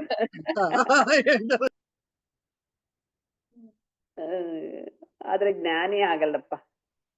ಉಪ್ಪಿರೋದ್ ಕೊಟ್ರುನು, ಇನ್ನೊಂದು ಉಪ್ಪು ಇಲ್ದಲೇ ಇರೋದ್ ಕೊಟ್ರುನು, ಇನ್ನೊಂದು ಸುಮಾರಾಗಿರೋದು ಉಪ್ಪು ಅಥವಾ ಇದು ಎರಡೂ ಇಲ್ದರೆ ಸರಿಯಾಗಿರೋದ್ ಕೊಟ್ರುನು ಜ್ಞಾನಿ ನೋಡ್ಬಿಟ್ಟು ಸರಿಯಾಗಿರೋದನ್ನೇ ತಗೊಂಡು ಕುಡಿತಾನೆ. ಅವನು ವಿವೇಕನ ಯೂಸ್ ಮಾಡ್ತಾನೆ. ಅಯ್ಯೋ ನನ್ಗೆ ಯಾವ್ದಾದ್ರೆ ಏನು ಅಂತ ಏನು ಆತರ ಎಲ್ಲ ಒಂಥರ ಇಲ್ಲ. ಸಂದರ್ಭ ಬಂದ್ರೆ ಸುಮ್ನೆ ಮೌನ ತಿನ್ಬಿಟ್ಟು ಅದನ್ನ ತಗೊಳ್ತಾನೆ ಜ್ಞಾನಿ. ಅಲ್ಲ, ಅಕಸ್ಮಾತ್ ಬಂದ್ರೆ ಅವನೇನ್ ಅದನ್ನ ತಿರಸ್ಕಾರ ಮಾಡಲ್ಲ, ಸುಮ್ನೆ ಸ್ವೀಕಾರ ಮಾಡ್ತಾನೆ. ತನ್ನಂತ ಉಪ್ಪು ತುಂಬಾ ಆಗಿರೋದನ್ನ ಕುಡಿಯಕ್ ಆಗ್ದಲೇ ಇರೋ ಹಿಂಸೆ ಪಟ್ಕೊಂಡು ಕುಡಿಯಕ್ಕೂ ಹೋಗಲ್ಲ. ಬೇಡಪ್ಪ ಇದು ಅಂತ ಅದಿಡ್ತಾರೆ. ಆ ವಿವೇಕನ ಉಪಯೋಗಿಸ್ತಾರೆ. ಹೇಳಿದ್ರ ಜ್ಞಾನಿಗಳು ಅದನ್ನ ಹೇಳ್ತಾರಲ್ಲ, ಅಜ್ಞಾನಿಗೆ ಭೂತಕಾಲ ಕಾಟ ಆದ್ರೆ ಜ್ಞಾನಿಗೆ ಪಾಠ ಅಂತೆ. ಒಂದ್ಸತಿ ಏನಾದ್ರು ಹಂಗಾಗಿದ್ರೆ ಇನ್ನೊಂದ್ಸತಿಗೆ ಕ್ಲೀನ್ ಆಗಿ ಕಲ್ತ್ಕೊಂಡಿರ್ತಾರೆ. ಕಾಫಿನೇ ಬೇಡ ಅಂತ ಬೇಕಾದ್ರೆ ಹೇಳ್ಬಿಡ್ತಾರೆ, ನನ್ ಕಾಫಿನೇ ಕುಡಿಯಲ್ಲ ಅಂತ. ಆ ಜಾಣ್ತನನ್ನು ಬೇಕಾದ್ರೆ ಉಪಯೋಗಿಸ್ಕೋಬಹುದು. ಹೆಂಗೋ ಮಾಡ್ಕೊಂಡು ಒಟ್ನಲ್ಲಿ ತಪ್ಸ್ಕೊಳ್ತಾರೆ ಕಾಫಿ ಕುಡಿಯೋದನ್ನ. ಹಾಗೆ ಇದೆಷ್ಟು ಚೆನ್ನಾಗಿದೆ ಅಲ್ಲ ಈ ಮಂತ್ರನ. ರೋಗದಕ್ಕೆ ಆಗ್ಲೇ ಹೇಳಿದ್ನಲ್ಲ, ಅದಕ್ಕೂ ಹಾಕ್ತಾರೆ. ಆಮೇಲೆ ಥಾಮಸ್ ಅಲ್ವಾ ಎಡಿಸನ್ದು ಎಷ್ಟು 25,000 ಆದ್ರೂ ಕೂಡ ಅದು ಕಾಟ ಅನ್ಕೊಳ್ಳಿಲ್ವಂತೆ ಥಾಮಸ್ ಅಲ್ವಾ ಎಡಿಸನ್. ಅದನ್ನ ರಿಸರ್ಚ್ 25,000 ಟೈಮ್ಸ್ ಆಗಿ ಯಾರೋ ಕೇಳಿದ್ರಂತಲ್ಲ, ಅಯ್ಯೋ ನಿಮ್ಗೆ ಇದೇನು ಇಷ್ಟೊಂದು ಕಾಟ ಕೊಡ್ತಲ್ವಾ? ನಾವ್ ಅಂತೀವಲ್ವ ಸಾಧಾರಣ, ನಾವ್ ಮಾತಲ್ಲಿ ಬಲೆ ಕಾಟಪ್ಪ ಅಂತ ಅಂತೀವಲ್ಲ, ಅದು ಅವನು ಕಾಟ ಅಂತ ಹೇಳಿಲ್ಲಂತೆ, ಅದನ್ನ ಪಾಠ ಅಂತ ಹೇಳಿದ್ನಂತೆ. ಹಾಗೆ ಅಲ್ಲ, ನೀವ್ ಹೇಳ್ದಂಗೆ ಜ್ಞಾನಿಗೆ ಕಷ್ಟ ಬಂದ್ರೆ ಕಷ್ಟ ಅಲ್ಲ ಅವನು ಅದನ್ನ ಪಾಠ ಅಂತ ಕಲಿತಾನೆ. ಈಗ ನಮಗೆ ಒಂದು ಕ್ವಶನ್ ರೈಸ್ ಆಗಿದೆ. ಕಷ್ಟ ಅಂತ ಗೊತ್ತಾಗುತ್ತೆ, ಪಾಠ ಅಂತ ಕಲಿತಾನೆ. ಆದ್ರೆ ಜ್ಞಾನಿಗೆ ಪೀಠ ಬೇಕಾ? ಅಂದ್ರೆ ಪೀಠನ ಸ್ಥಾನ ಅಂತಾನ, ಒಂದು ಸ್ಥಾನ ಅಂತಾನ. ಅಲ್ರಿ, ಬೇಡ ಅನ್ನಲ್ಲ. ಈಗ ಶೃಂಗೇರಿ ಸ್ವಾಮಿಗಳವರು ಕೂತಾರಲ್ಲ, ಪೀಠ ಪೀಠ ಪೀಠ ಆ ಪೀಠ ಬೇಕಾ? ಪೀಠ ತಾನೆ ಪೀಠ ಪೀಠ ಅದಾಗದೆ ಏನೋ ಬಂದು ಏನೋ ಇದ್ ಬಂದಾಗ ಟೈಮ್ ನೋಡ್ಕೊಂಡು ಎಲ್ಲ ಇದಾಗಿದೆ ಸಂದರ್ಭಗಳು ಓಕೆ ಅನ್ಬಹುದು. ಇಲ್ಲ ಅಂದ್ರೆ ಏನೋ ಒಂದ್ ಜಾಣ್ತಂದಲ್ಲಿ ಬೇಡಪ್ಪ ನನ್ಗೆ ಪೀಠ ಅಂತ ಹೇಳ್ಬೋದು ಜ್ಞಾನಿ. ಅದು ಡಿಪೆಂಡ್ಸ್, ಅದ್ರ ಮೇಲೆ ಸಂದರ್ಭದ ಮೇಲೆ ಉಮಾ ಮೇಡಮ್ ಹೇಳ್ದಂಗೆ ಆಗಿರುತ್ತೆ. ಎಷ್ಟೊಂಥರ. ಈಗ ರಮಣ ಮಹರ್ಷಿಗಳು ಪೀಠಾನೇ ಇಲ್ಲ, ನಡ್ಕೊಂಡು ಓಡಾಡ್ತಾ ಇದ್ದಿದೆ. ಮುಕಂದೂರ್ ಸ್ವಾಮಿಗಳು ಯಾವ್ದೋ ಗುಡಿಸ್ಲಲ್ಲಿದ್ರು. ಈ ಜಗದ್ಗುರುಗಳಿಗೆ ಶೃಂಗೇರಿಲಿ ಪೀಠ ಅಂದ್ರೆ ಒಂದು ಅನುಷ್ಠಾನ ಹೇಳ್ದಂಗೆ ಉಮಾ ಮೇಡಮ್ ನಡ್ಕೊಂಡ್ ಬಂದಿದ್ಯಲ್ಲ, ಅದ್ ಕೂರ್ಸ್ತಾರೆ. ಅಲ್ಲಿ ಕೂರ್ದೇ ಇದ್ರು ಅವ್ರ ಜ್ಞಾನಿನೇ. But to preach people it will be easy to ಒಂದು ದೊಡ್ಡ ಜನನ ಗ್ಯಾದರಿಂಗ್ ನ ಅಡ್ರೆಸ್ ಮಾಡಕ್ಕೆ ಈಸಿ ಆಗತ್ತೆ ಅಂತ ಪೀಠ. ಅದು ಒಂದು ಹೌದು. ಇದು ಮಠಗಳಲ್ಲಿ ಏನಂದ್ರೆ ಒಂದು ನಿಯಮಗಳು ಹಾಕಿಟ್ಕೊಂಡಿರ್ತಾರೆ, ಹೀಗೆ ಇರ್ಬೇಕು, ಅವ್ರು ಬಂದ್ರೆ ಅಲ್ಲಿ ಕೂತ್ಕೊಂಡಾಗ ಈ ತರ ಇರ್ಬೇಕು, ವಿಶೇಷ ದಿನದಲ್ಲಿ ಕಿರೀಟ ಧಾರಣೆ ಮಾಡಿರ್ಬೇಕು, ಆತರ ಅಂತ. ನಾವಿವಾಗ ನಮ್ಗೆ ಲಾಸ್ಟ್ ಇದ್ರೊಳಗೆ ಆಲ್ರೆಡಿ ನಾವ್ ಡಿಸ್ಕಷನ್ ಮಾಡಿದೀವಿ. ರಮಣ ಮಹರ್ಷಿಗಳು ಲಂಗೋಟಿ ಹಾಕೊಂಡಿರ್ಬೋದು, ಅದೇ ಸ್ವಾಮಿ ನಾರಾಯಣ್ ನೋಡಿದೀವಿ ನಾವು ಯಾವಾಗಲೂ ಅಲಂಕಾರ ಮಾಡ್ಕೊಂಡು ಕುದುರೆ ಮೇಲೆ ಕೂತು ಕಿರೀಟ ಹಾಕೊಂಡಿರೋದು. ಜನಕ ಮಹಾರಾಜನ ಉದಾಹರಣೆನೂ ನಾವು ತಗೊಂಡಿದ್ದೀವಿ ಇದ್ರೊಳಗೆ. ಸೊ ಹಾಗಾಗಿ ಜ್ಞಾನಿ ಲಕ್ಷಣಗಳು ಹೀಗೆ ಇರ್ತಾನೆ ಅಂತ ಹೇಳಕ್ ಬರೋದಿಲ್ಲ ಅನ್ನೋಂಥದ್ದು. ಇದು ಕೆಲವೆಲ್ಲ ತೋರ್ಸ್ಕೊಂಡಿರೋರು ಇರ್ಬೋದು, ತೋರ್ಸ್ಕೊಳ್ದಲೇ ಇರೋದು ನಮ್ ಜೊತೆಲೇ ಇದ್ದು ನಮ್ಗೆ ಗೊತ್ತಿಲ್ದಲೇ ಇರ್ಬೋದು. ಹಾಗಾಗಿ ನಾವು ಹೀಗೆ ಅಂತ ಹೇಳಕ್ ಬರಲ್ಲ ಅನ್ನೋದು ನಾವು ಇದನ್ನ ಹಿಂದೆನೆ ಡಿಸ್ಕಸ್ ಮಾಡಿದೀವಿ, ಲಾಸ್ಟ್ ಕ್ಲಾಸ್ ಅಲ್ಲಿ ಮಾಡಿದೀವಿ ನಾವು. ಯಾರನ್ನು ಏನಂತ ತೀರ್ಮಾನ ಬರಲ್ಲ, ನಮಗ್ ನಾವೇ ತೀರ್ಮಾನ.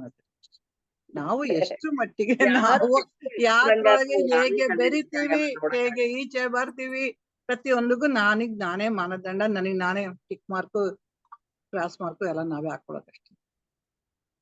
ಬೇರೆ ಯಾರು ಜಡ್ಜ್ ಮಾಡಕ್ ಬರುತ್ತೆ? ನನ್ನ ಅಂತಃಕರಣನ ಬೇರೆ ಯಾರು ಜಡ್ಜ್ ಮಾಡಕ್ ಬರುತ್ತೆ? ನನ್ನೊಳಗೆ ಏನ್ ಓಡ್ತಾ ಇದೆ ಅಂತ ಯಾರಿಗ್ ಗೊತ್ತಾಗುತ್ತೆ? ಸೈಕಾಲಜಿಸ್ಟ್ ಹೇಳ್ಬೋದು ಒಂದ್ ಮಟ್ಟಿಗೆ, ಆದ್ರೆ ಹೆಚ್ಚು ಯಾರು ಹೇಳಕ್ ಬರೋದಿಲ್ಲ. ಅವ್ರುನು ಒಂದ್ ಇದ್ರಲ್ಲಿ ಹೇಳ್ಬೋದೇ ಹೊರ್ತು ಏನ್ ಆಗ್ತಾ ಇದೆ ಅನ್ನೋದನ್ನ ಅವ್ರು ಹೇಳ್ಬೇಕಾದ್ರು ಎಲ್ಲ ತುಂಬಾ ಸ್ಟಡಿ ಮಾಡ್ಬೇಕು ಅವ್ರುನು. ಅದೇ ಒಂದ್ ಹಂತದ ತನಕ ಅದನ್ನ ನೀರ್ ಹೇಳುತ್ತಾರೆ. ಅವ್ರವ್ರ ಆತ್ಮ ಅವ್ರವ್ರಿಗೆ ಗೊತ್ತು ಅಂತಾರಲ್ಲ. ಮುಂಚೆ ಮಾತಾಡುವಾಗ ದೊಡ್ಡವ್ರು ಅನ್ನೋರು ಅವ್ರ ಆತ್ಮಕ್ ಗೊತ್ತು ಅಂತ. ಆತ್ಮಗೆ ಗೊತ್ತು ಗುರಿ ಏನಿಲ್ಲ. ಅವ್ರವ್ರ ಆತ್ಮ ಅಂದ್ರೆ ಎಷ್ಟು ಆತ್ಮಗಳಿವೆ? ಅವ್ರವ್ರ ಆತ್ಮ ಅಂದ್ರೆ ಎಷ್ಟು ಆತ್ಮಗಳಿವೆ? ಎಷ್ಟಾತ್ಮ ಇದಾವೋ ಅಷ್ಟಾತ್ಮ. ಎಷ್ಟಾತ್ಮನೂ ಇಲ್ಲ, ಆತ್ಮ ಇರೋದು ಒಂದೇನೇನೆ. ನಾವು ಸುಮ್ನೆ ಬಿಡಿ ಬಿಡಿ ಬಿಡಿ ಮಾಡ್ಕೊಂಡಿದೀವಿ ಅಷ್ಟೇ. ಅದು ಬೆಸ್ತಿ ಸಮಷ್ಟಿಗೆ ಹೋಗ್ಬಿಡುತ್ತೆ.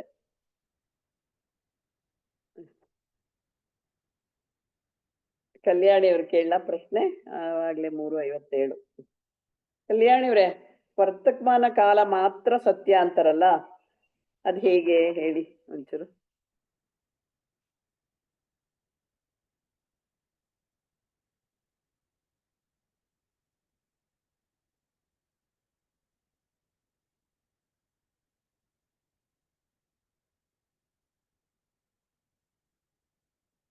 ಕೇಳಿಸ್ತಿದ್ಯಾ? ಕೇಳಿಸ್ತಾ ಇಲ್ಲ. ಮ್ಯೂಟ್. ನಾನೀಗ ಈ ಭವಿಷ್ಯತ್ ಕಾಲ ಅದ್ರ ಬಗ್ಗೆ ಅದೆಲ್ಲ ಏನು ಟೆನ್ಷನು ಏನು ಯೋಚನೆ ಇರೋದೇ ಇಲ್ಲ. ವರ್ತಮಾನ ಕಾಲ ಮಾತ್ರ ಸತ್ಯ. ಅಂದ್ರೆ ವರ್ತಮಾನದಲ್ಲಿ ನಾವು ಶಾಂತವಾಗಿರೋದನ್ನ ನಾವು ಕಲಿಬೇಕು. ಆವಾಗ ನಮ್ ಜೀವನ ಶಾಂತವಾಗೇ ಇರುತ್ತೆ. ಈಗ ಜೀವನ ತಲೆ ಮೇಲೆ ಒಂದ್ ಭಾರ ಇಟ್ಕೊಳ್ಳದೆ ಜೀವನ ಮಾಡ್ಬೇಕು. ಜ್ಞಾನಿ ಈ ಕ್ಷಣದಲ್ಲಿ ಆಗೋದನ್ನೇ ಅವನು ಸ್ವೀಕಾರ ಮಾಡ್ತಾನೆ.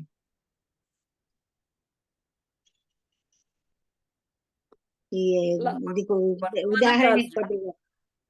ಅದು ಕ್ಷಣಿಕ. ಲಾಸ್ಟ್ ಇದೆ ನೋಡಿ, ಕ್ಷಣಿಕ. ಸಮಯ ಅನ್ನೋದು ಓಡ್ತಾ ಇರುತ್ತೆ. ಹೌದು.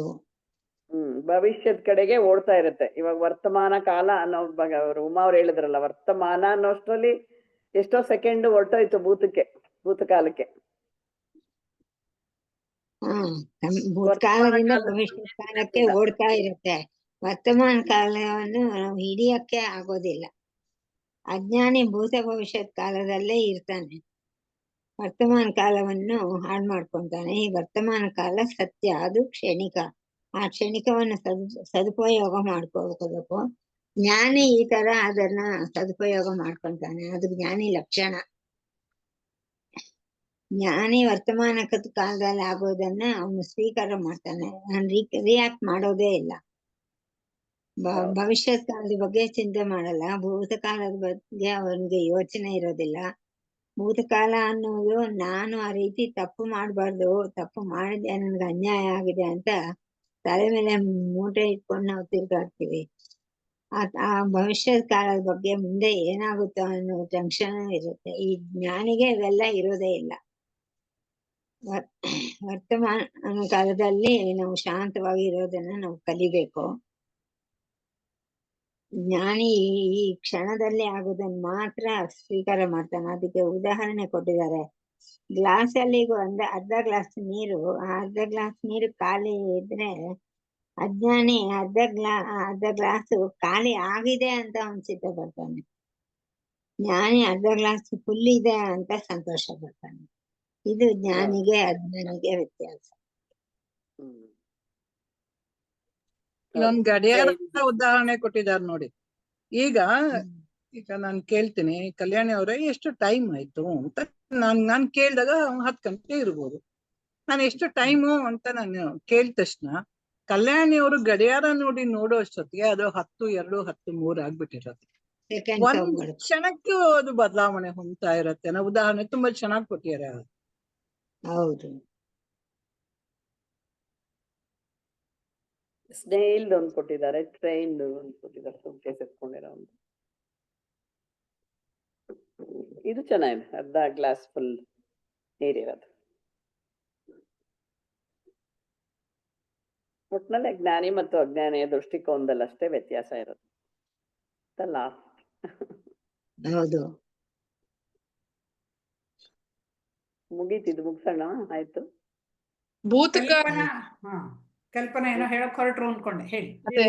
ಭೂತಕಾಲದ ಚಿಂತೆ ಮಾಡಬಾರ್ದು ಅನ್ನೋದಂತೂ ತುಂಬಾ ಚೆನ್ನಾಗಿದೆ. ಆಕ್ಚುಲ್ ಸಪಾಟ ಕಲ್ತಾಗೋಯ್ತು. ಎಷ್ಟೋ ಈ ಕ್ಲಾಸಿಗೆ ಬಂದಾಗ ಎಷ್ಟೋ ಸರಿ ಕಥೆಯನ್ನು ಮೇಡಮ್ಗೆ ಹೇಳಿದೀವಲ್ಲ, ಮೇಡಮ್ ಈ ಜ್ಞಾನ ನಮ್ಗೆ ಮುಂಚೆಗೆ ಸಿಕ್ಕಿದ್ದಿದ್ರೆ ಅಂತ ಹೇಳಿದ್ದಾರೆ ನೋಡಿ, ಇವಾಗ ಸಿಕ್ತಲ್ಲ ಅದನ್ನೇ ಪರಮಾರ್ಥ ಅಂತ ಮಾಡಿ ಅಂತ ಹೇಳಿದ್ದಾರೆ ಎಷ್ಟೋ ಸರಿ. ಈಗ ಯಾವಾಗ್ಲೋ ಸಿಕ್ಬಿಟ್ಟಿದ್ರೆ ಏನು ಆಗ್ತಿರ್ಲಿಲ್ಲ, ಅದೇನೋ ಆಗ್ತಿರ್ಲಿಲ್ಲ ಬಿಡಿ, ಇವಾಗ ಸಿಕ್ಕಿದ್ದನ್ನ ಈಗ ಅನ್ಭವಿಸಿ ಮುಂದಕ್ಕೂ ಗೊತ್ತಿಲ್ಲ ನಮ್ಗೆ. ಸೊ ಮುಂದಕ್ಕೆ ನಾವು ಮುಟ್ಟ ಅದು ಬೇಡ, ಈಗ ಏನ್ ಮಾಡ್ಬೇಕು ಅದನ್ನ ಮಾಡ್ತಾ ಹೋಗೋದು ಪ್ರಾಮಾಣಿಕವಾಗಿ ಅಷ್ಟೇ. ಅವಾಗ್ಲೇ ಸಿಕ್ಕಿದ್ರೆ ನಮ್ ಚಿಕ್ಕ ವಯಸ್ಸಿಗೆ ಸಿಕ್ಕಿದ್ರೆ ಅಂತ ಎಲ್ಲ ಸುಳ್ಳು ಅದೆಲ್ಲ. ಎಷ್ಟು ಆಪ್ಟ್ ಎಕ್ಸಾಂಪಲ್ ಅನ್ನಿಸ್ತು. ಅವಾಗ ಬೇರೆಯವ್ರು ಹೇಳಿರ್ತಾರೆ, ನನ್ ತಲೆ ಅಲ್ಲಿ ಹೋಗಿರಲ್ಲ ಅಷ್ಟೇ. ಮಗ ಯೋಚನೆ ಮಾಡ್ಬೇಡ ಮಗ ಅಂತ ಹೇಳಿರಲ್ವ ಹಿಂದೆಲ್ಲ ಹೇಳಿರ್ತಾರೆ, ತಲೆ ಕೆಡಿಸ್ಕೋಬೇಡ ಅಂತ ಹೇಳಿರ್ತಾರೆ, ಮುಂದಿನ ಕನಸು ಕಾಣ್ಬೇಡ ಅಂತ ಹೇಳಿರ್ತಾರೆ. ನನಗೆ ಆ ತಲೆಗೆ ಹೋಗ್ಲಿಲ್ಲ, ಇವಾಗ ಹೋಗ್ತಾ ಇದೆ ಅಷ್ಟೇ. ನಮ್ಗೆ ಮೇನ್ ಕೋರ್ ಅಂತಾರಲ್ಲ, ಮಧ್ಯದಲ್ಲಿ ಒಂದು ಊಟ ಅದೇ ಇರ್ಲಿಲ್ವಲ್ಲ, ಆ ವಿವೇಕ ಅಂದ್ರೆ ಇದೆಲ್ಲ ಅದೊಂದೇ ಒಂದ್ ಆತ್ಮಜ್ಞಾನ ಒಂದಿರ್ಲಿಲ್ಲ, ಇನ್ನೆಲ್ಲ ಇತ್ತು. ಎಲ್ಲ ಹೇಳೋರು ಎಕ್ಸ್ಪ್ಲೇನ್ ಮಾಡ್ತಿರ್ಲಿಲ್ಲ, ಅದು ಗೊತ್ತಾಗ್ತಿರ್ಲಿಲ್ಲ ನಮ್ಗೆ. ಮುಂಚೆನೆ ಗೊತ್ತಿದ್ದಿದ್ರೆ ಕಲ್ಪನಾ ಅವರು ಬ್ರಹ್ಮಕುಮಾರಿ ತರ ಕಲ್ಪನಾ ಕುಮಾರಿ ಆಗ್ಬಿಡ್ತಾ ಇದ್ರು.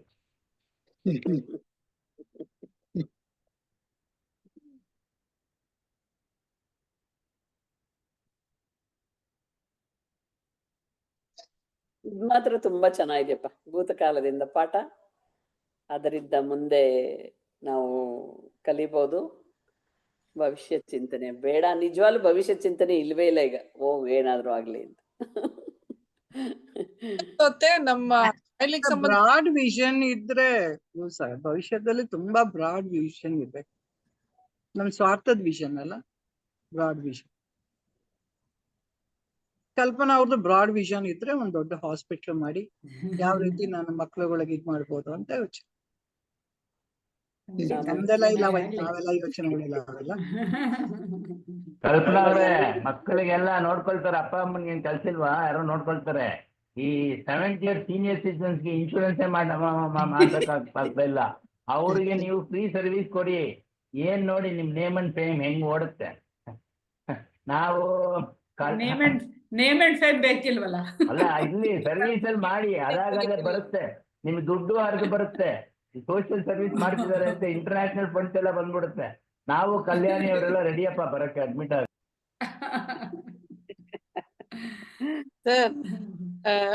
ನಿಜವಾಗ್ಲೂ ಲಾರ್ಜ್ ಸ್ಕೇಲ್ ಅಲ್ಲಿ ಸ್ವಲ್ಪ ಹಂಗ್ ಮಾಡ್ಬೇಕು ಅಂತ ಸಣ್ಣದಾಗಿ ಸರ್ವಿಸ್ ಕೊಡ್ತೀನಿ ಅಷ್ಟೇ. ಲಾರ್ಜ್ ಸ್ಕೇಲ್ ಅಲ್ಲಿ ಶಕ್ತಿ ಕೊಟ್ರೆ ದೇವ್ರು. ಇವಾಗ ಅತ್ತೆ ಹೇಳ್ದಂಗೆ ನಾನು ಇವಾಗ ಅದೊಂದು ಬಹಳ ಚೆನ್ನಾಗಿದೆಯಲ್ಲ, accept if you can't and change, ಬದಲಾವಣೆ ಆಗುವಂತದ್ನ ಬದಲಾವಣೆ ಮಾಡು, ಆಗದೆ ಇರೋದನ್ನ ಅಕ್ಸೆಪ್ಟ್ ಮಾಡು ಅಂತ. ಅದೊಂದು ಕಾಯಿಲೆಗೆ ತುಂಬಾ ಚೆನ್ನಾಗಿ ಆಪ್ಟ್ ಅಂತ ಹೇಳಿದ್ರ ಅತ್ತೆ. ಅದನ್ನ ನಾನು ಇವಾಗ ಅಳವಡಿಸ್ಕೊಂಡ್ಬಿಟ್ಟೆ. ಏಕೆಂದ್ರೆ ನನ್ ಸ್ವಲ್ಪ ಆರೋಗ್ಯ ಸ್ಟಾರ್ಟ್ ಆಗಿತ್ತು, ಅದ್ ಹಂಗಾಗಿ ಈಗ ಬೇರೆ ಟ್ರೀಟ್ಮೆಂಟ್ ಸ್ಟಾರ್ಟ್ ಆಗಿದೆ ಕಥೆ ಮೇಡಮ್. ಸೆಂಟ್ ಜಾನ್ಸ್ ಅಲ್ಲಿ ದೇ ಹ್ಯಾವ್ ಸ್ಟಾರ್ಟೆಡ್. ಸೊ ಈಗ ಒಂದು 2 days ಇಂದ, ನಿನ್ನೆಯಿಂದ ಇವತ್ತಿಂದ ಪೇನ್ ಇಲ್ಲ. ಸೊ ನಡೀತಾ ಇದೆ. ಬಟ್ ಆ ಟ್ಯಾಬ್ಲೆಟ್ಸ್ ಸೈಡ್ ಎಫೆಕ್ಟ್ಸ್ ತುಂಬಾ ಇದೆ. That's okay. ಎಲ್ಲವೂ ಅಕ್ಸೆಪ್ಟ್ ಅಷ್ಟೇ. ಇಲ್ಲಿ ನಡೆಯುತ್ತೆ, ಎಲ್ಲ ನಡೆಯುತ್ತೆ. ಅಷ್ಟೊಂದು ಶಕ್ತಿ ಇಲ್ಲ ಮೂರ್ತಿ ಸರ್ ಹಂಗೆ ಮಾಡಕ್ಕೆ. ಅಷ್ಟು ಹೋಯ್ತು, ಮನ್ಸಿದೆ, ಕೈಲಾಗಲ್ಲ. ಏನ್ ಮಾಡೋದು, ನೋಡೋಣ ಎಷ್ಟು ಸಾಧ್ಯ. ಮನಸ್ಸಿದ್ರೆ ಸರಿ, ಸಂಕಲ್ಪ ಮಾಡ್ಬಿಡಿ, ಅದ್ ಯಾಕಾಗಲ್ವ ನೋಡ್ತೀನಿ ನಾನು.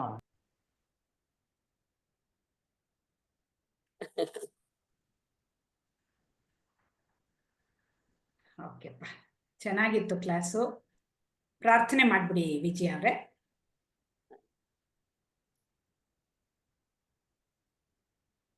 ಅಸತೋ ಮಾ ಸದ್ಗಮಯ ತಮಸೋ ಮಾ ಜ್ಯೋತಿರ್ಗಮಯ ಮೃತ್ಯೋರ್ಮಾ ಅಮೃತಂ ಗಮಯ. ಓಂ ಶಾಂತಿ ಶಾಂತಿ ಶಾಂತಿ. ಓಂ ಪೂರ್ಣಮದಃ ಪೂರ್ಣಮಿದಂ ಪೂರ್ಣಾತ್ ಪೂರ್ಣಮುದಚ್ಯತೆ ಪೂರ್ಣಸ್ಯ ಪೂರ್ಣಮಾದಾಯ ಪೂರ್ಣಮೇವಾವಶಿಷ್ಯತೆ. ಓಂ ಶಾಂತಿ ಶಾಂತಿ ಶಾಂತಿ. ನಾನೆಂಬುದು ನಾನಲ್ಲ, ಈ ದೇಹ ಮನಬುದ್ಧಿ ನಾನಲ್ಲ, ಸಚ್ಚಿದಾನಂದ ಶಿವಾತ್ಮನು ನಾನು. ಶಿವೋಹಂ ಶಿವೋಹಂ ಶಿವೋಹಂ. ಇನ್ನೊಂದು ಯಾವ್ದಪ್ಪ ನೆಕ್ಸ್ಟ್ ಯಾವುದು? ಆತ್ಮದರ್ಶನಂ. ಆತ್ಮದರ್ಶನಂ. ಆತ್ಮದರ್ಶನಂ. ಆತ್ಮದರ್ಶನಂ ಸತ್ಯದರ್ಶನಂ ಸತ್ಯದರ್ಶನಂ ಆತ್ಮದರ್ಶನಂ ಆತ್ಮದರ್ಶನಂ ಬ್ರಹ್ಮದರ್ಶನಂ ಬ್ರಹ್ಮದರ್ಶನಂ ಸತ್ಯದರ್ಶನಂ ಸತ್ಯದರ್ಶನಂ ಅಂತರ್ಜ್ಯೋತಿಃ ಬಹಿರ್ಜ್ಯೋತಿಃ ಪ್ರತ್ಯಗ್ಜ್ಯೋತಿಃ ಪರಾತ್ಪರಾ ಜ್ಯೋತಿರೇವ ಜ್ಯೋತಿಃ ಸ್ವಯಂ ಜ್ಯೋತಿಃ ಆತ್ಮಜ್ಯೋತಿಃ ಶಿವೋಸ್ಮ್ಯಹಂ. ಲೋಕಾಃ ಸಮಸ್ತಾಃ ಸುಖಿನೋ ಭವಂತು. ಲೋಕಾಃ ಸಮಸ್ತಾಃ ಸುಖಿನೋ ಭವಂತು.